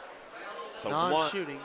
Blount still 2 fouls away from shooting. That's important. Cameron George checks out. Bowling checks in.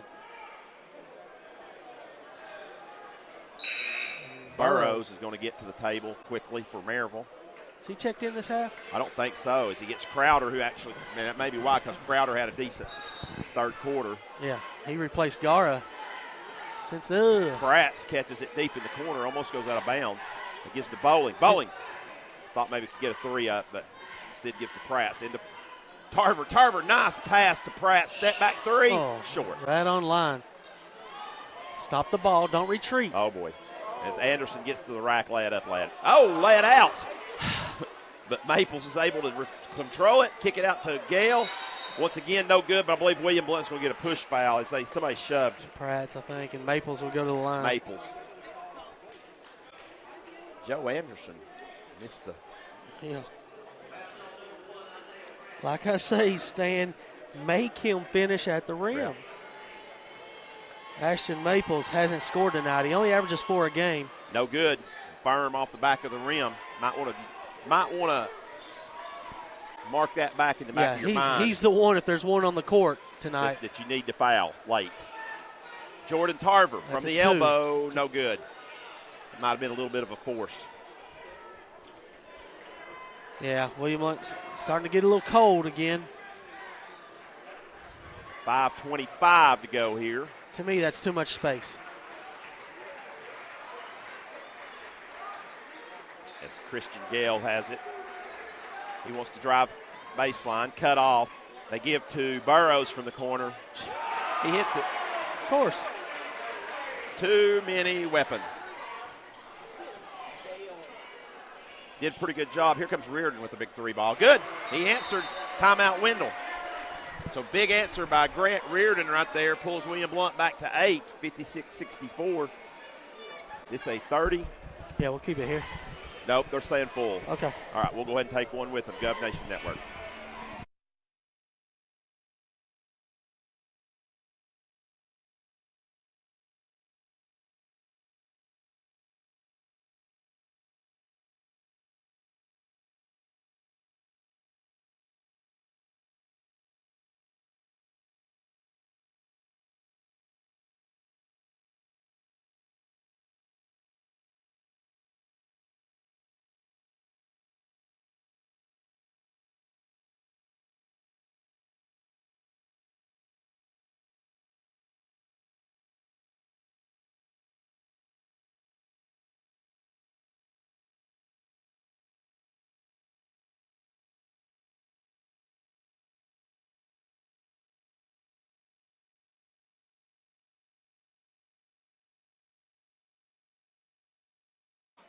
Permit time.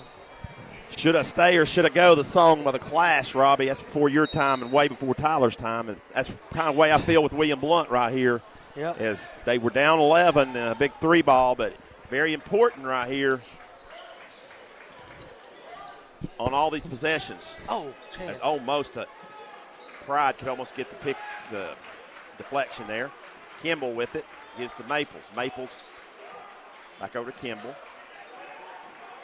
Maryville just content to run some clock, I believe, here. See if they're going to get a layup. As Gale gets to the rim and misses. Good box out. Yeah, nice defense right there and good box out as it comes out. So Blount needs to capitalize. Nice pass. Nice down low to Bowling. Bowling tries to get the contact from Maples. Wow. Lays it back up. Did not get the contact call, but finished the shot anyway. Good play by Maples. Yeah, down here, Jordan had a great box out on Maples. He was their leading rebounder, 6 a game. So, and that's the deficit 6 right now. 64-58. Maples. Hands, just show a hand. Gives to Kimball. Kimball Joe's puts wide his head open. down, almost loses it. Now spins in the lane, no Another good. missed layup. And William Blount comes out of there. Tarver. Reardon's ahead. If he does look for, here comes Reardon with the three ball. Oh, in and out. Thought it was going down, Robbie. Would have cut it to 3. Nobody's on Gale. Now they are. 3:37 to go. Are they going to jump? They're going to jump Joe. Oh, wow. Tarver goes sliding by him, and the Maryville students let Tarver know about it. As here comes, they're going to call a foul on George from behind. The one thing you don't want to do is send Joe Anderson to the line. Yeah, it's like giving them 2 points. It's a 1-and-1, though. Hopefully he can miss. It's rare. Especially in this gym. They don't even have a rebounder down here. 65-58. He's got 20 now. It's a quiet 20, though, yeah, you know. Yeah, 20's not bad. Misses a second. All Cheeks right. work. So he's got 20 and Gale's got 23. William Blount within 7. Remember, Joe Anderson had 21 in the third period alone the first time these two teams played. Tarver on the baseline, moves in against Maples. Hits the spotting up. Pride, no good, but Reardon's able to get the rebound. Tap. Where are you throwing the Tries ball? to throw it out to Pride. Turnover, though. Come on, Kicks JT. off. Here comes Tarver with a big three ball. Be there, no good. And Kimball gets it. Here comes a run out and layup by Gale. Bitter peel right there for Blount. Timeout, Mark Eldridge.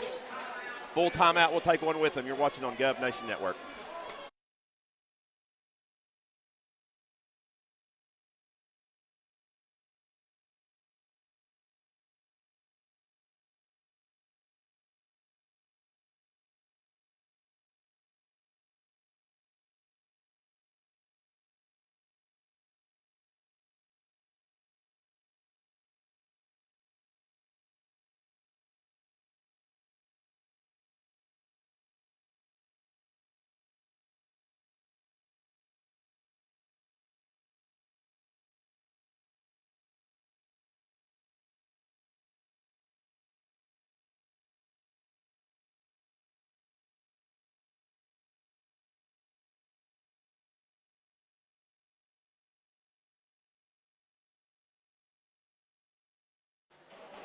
early happy birthday to our colleague, Tyler Graves. Tomorrow will be 15 years young.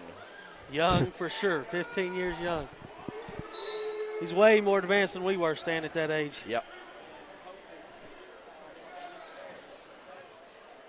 Chance Pride brings it in front court. George turnaround jumper, no good. And Kimball skies for the rebound, but loses it. Bowling comes out with it, gives to Tarver. Got to make it. He gets Kimball in the air and he can't finish the shot. It's so hard His to make. fourth, isn't it? Yeah. Seems really hard to make layups. Well, it was contested and he got fouled, but still, you just feel like some of these would, if they could go down, as Robbie said, Tyler and Robbie said, 4 fouls on Kimball. Tarver makes the free toss. William Blount was 11 of 12 at the half, and they're now 3 out of 4 in the second half from the foul line. 14 of 16 for the game then. Let's see Mitch Parker coming down the steps across the way. He had lots of memorable games in this gymnasium. Yes, he did. As Tarver makes both of them, pulls to within 7. And Joe Anderson in the lane, little floater, good. Whatever. 69-60. Touched every bit of the rim. Need this Reardon one. with an arching 3, no good, but right to Tarver. Tarver goes up, draws the foul. It's not called, but we'll take the bucket anyway. 69-62, 2:05 to go. Felt like Maples may have got him on that, Robbie. Yeah, 2 stops. And might want to foul Maples right away. Yeah. If Maples touches the ball, they're going to foul. Anderson. Right there.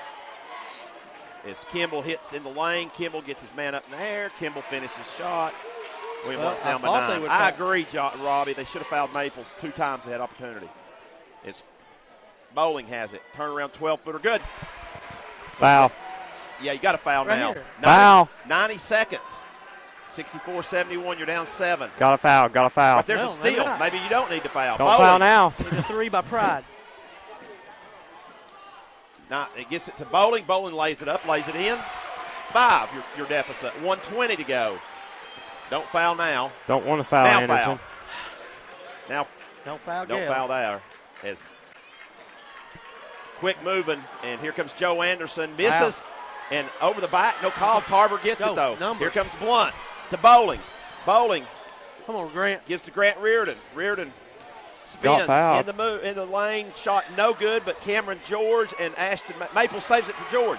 Back to Reardon. Reardon laid it up. Oh, look, on the ground. Come on, Reno. Calls that one on the ground. Kidding me. Not been calling anything the past 2 minutes, and then they call a foul on the ground when it should have been a shooting foul. Joe Anderson gets it. Yeah, Joe was trying to foul on the other drive. Reardon makes the free throw, so no harm done. Doesn't really matter if it was on the ground or not now, or on the floor. Timeout. Blunt's going to take a full timeout. Let's take one with them. Don't go anywhere. 50.5 to go. Blount down by 4, and a free throw coming.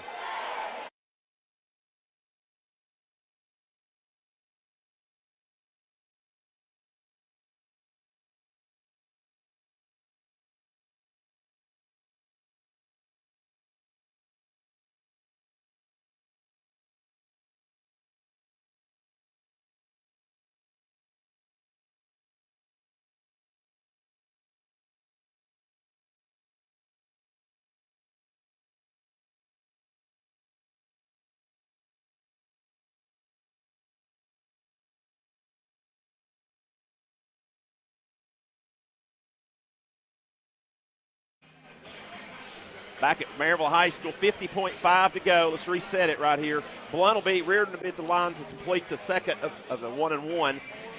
Maryville's double bonus. The Maryville's double bonus, so 2 shots coming. William Blunt's in the 1-and-1. Possession arrow belongs to William Blount. We think each team has 2 timeouts left. Yep. That could be in jeopardy. I mean, we could be questionable there because we've not kept up with those, but it's going from our memory, which is not great at my age anyway. I'm not 15 years young tomorrow. But Reardon, regardless, Reardon with a very important free throw right here. You know, Robbie, and then you can try to get a turnover now. In fact, you don't have to foul immediately. And Maples is not in right now. Well, that's probably why. Reardon's shot is good. So 3-point game. No, he's not trying to bring him in on offense. Okay, I don't know why Ashford went to, because William Blount definitely would want to foul. Would want to foul 71-68. Anderson runs the baseline. They get it to Crowder. Possibly foul Drew. Well, right now you just want to try to get a steal in backcourt. And Anderson, that's almost. Now they are going to get a steal. Oh, great play by Cumming right there by Burrows to meet it. Now you got a foul. Is they're going to get Crowder with the layup? Block. No, he misses it. All ball. Did I see that right? They caught it on Cameron. Did I see that right? He double clutched and avoided the contact, it looked like. Toss is good.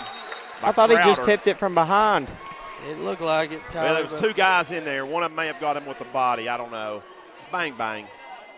And Drew Crowder with a big second More half. of a bang, bang play than the Saints-Rams was. Second toss, good. So Crowder makes them both. 33 seconds. Reardon in front court. Blount needs to go. You don't have to go for three. You can go for two, but you got to go quick is the thing. Tarver, he's going to jack a three. No good. Joe Anderson rebounds and draws the foul with 18.1, and this could ice it right here, Joe Anderson. So he goes to 2 shots here at the line. If he hits both of these, that makes it a 3-possession game. Marino's laughing at Kevin as Kevin said he clearly stepped on the line over there. Maybe he stepped on the Kenjo line. Joe Anderson calmly puts it in. Yeah, the foul on Drew, we'd like to see that one on replay. 6-point game. Maryville takes a full timeout. Let's go ahead and take one more with them since it's full. Watch on Gov Nation Network.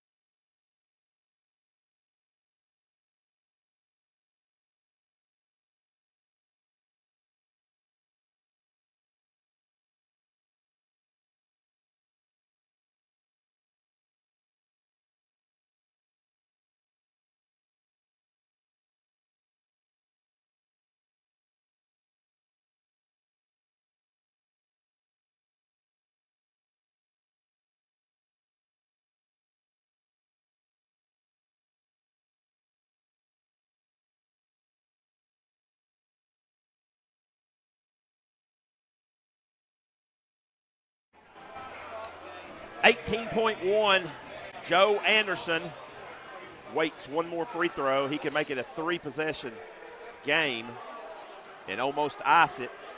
And, Robbie, as you said, we're probably on the eve of the winning team cheer if he makes – wait a minute. What we got going on here? Gara was trying to check in. Can't do it after you give him the ball. Can't check in after the first horn, actually. Cannot check in after the first horn. I don't know if he's at the table or not. Doesn't matter. Reno's not going to let him in. Well, it's probably irrelevant because Joe's going to hit the free throw. They're going to let him check in. So, and he does.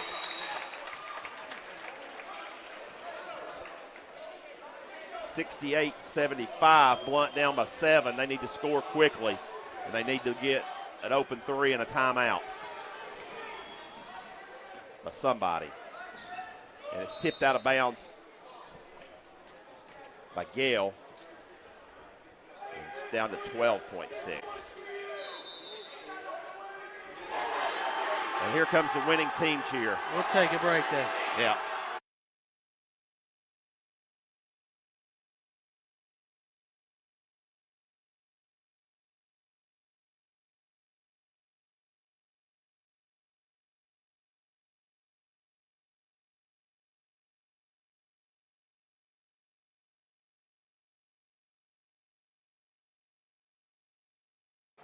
All right, William Blount ball on the side stand. Well, got that over with. The winning team.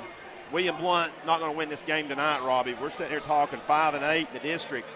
Great effort by the Governors tonight. Just, come up a few plays short. But, they give this kind of effort the rest of the way after get through the Fulton game. They're going to win out probably the district, even beating West at home. And playing a team like Fulton's a good tune-up. Yeah, it is. It is. And it's no pressure. It's non-conference game. So go over there and play with the Falcons, Jody Wright's team. But, you win out. I think they'd get fifth, Robbie, in the district. Would probably match up against Lenore City in an opening round. 5-8. And then get West. But you got to remember the district tournament's on William Blount's home floor. Reardon gets the three off, no good. Tip, no good. And then Big Gara comes out of there. Don't call an intentional. You better not call an intentional right here. They walked him off. Yeah. Smart play there to foul Gara. I mean, they fouled him, but it was not, Good refereeing right there, Reno. Yep. He knew that Jordan pushed him a little excessively, but wasn't no intent. Right. He was just trying to make sure they saw the foul and to send Gara. They put 11 up on the scoreboard. Don't see that often. No. Nice shot there by Gara does not. How many's Gara He's have? got 3 now. 3 points. He had a turnaround basket early, and now he's got a free throw. So 76-68. Not a bad-looking stroke. As George gets the rebound to Pride to Brearden, three-quarter, no good. Put back by Tarver, no good. And the basketball game, that basket doesn't count, comes to a close. So great effort out of the Governors. Come up 8 points short tonight against the number 1 team in the district, the number 2 team in the state, the undefeated team in the district, 12-0 Maryville Rebels. So we will take a short break, come back with the final statistics, and wrap this thing up from Maryville High School. You're watching on the Gov Nation Network.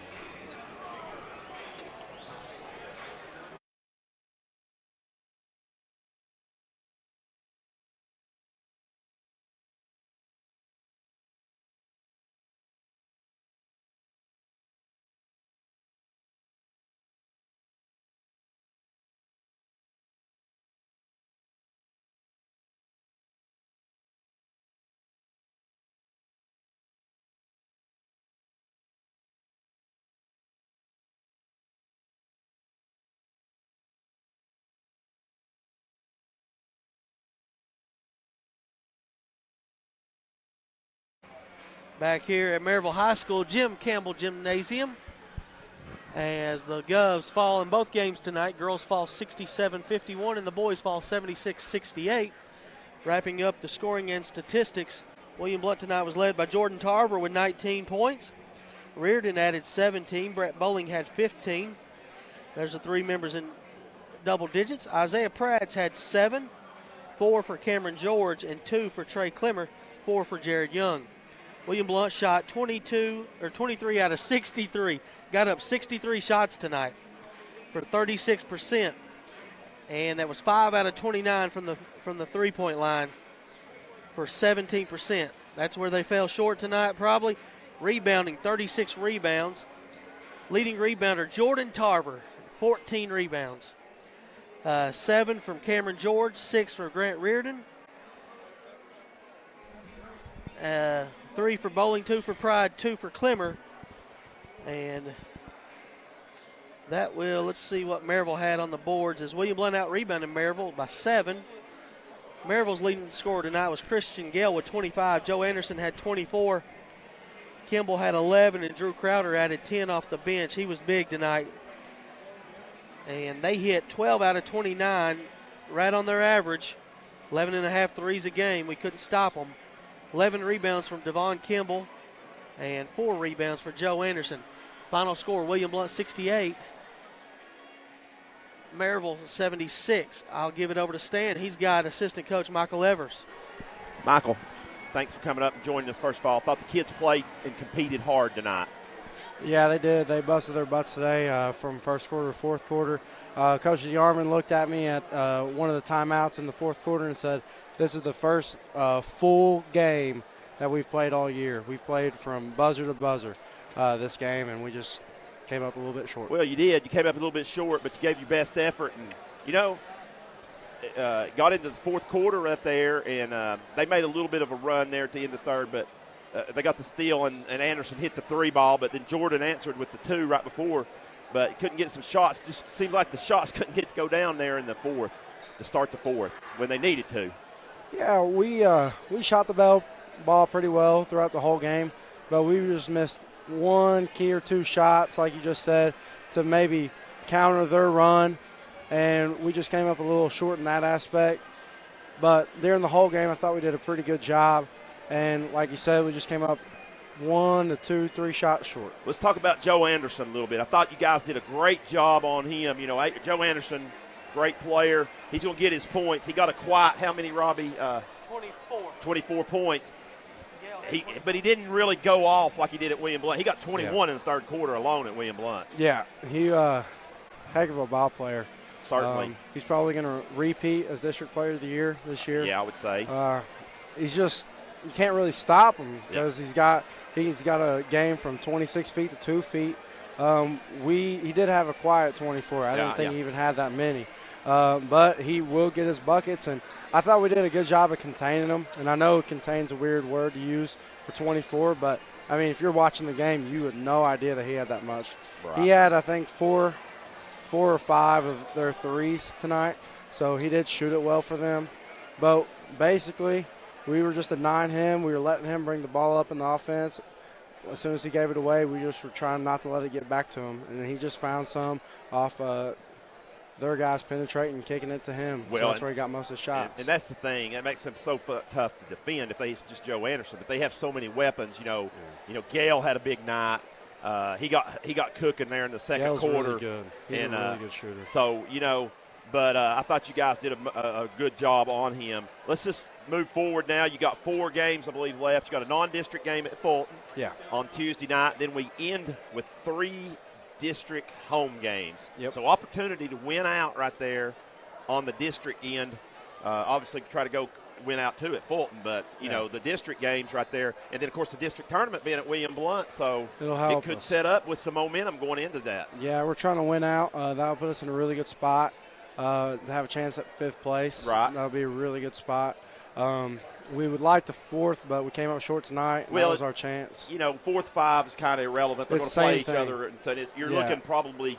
If you did get the 5th, you're probably looking at a West match up in that round. So, certainly. West right now looks like they got the 4 seed.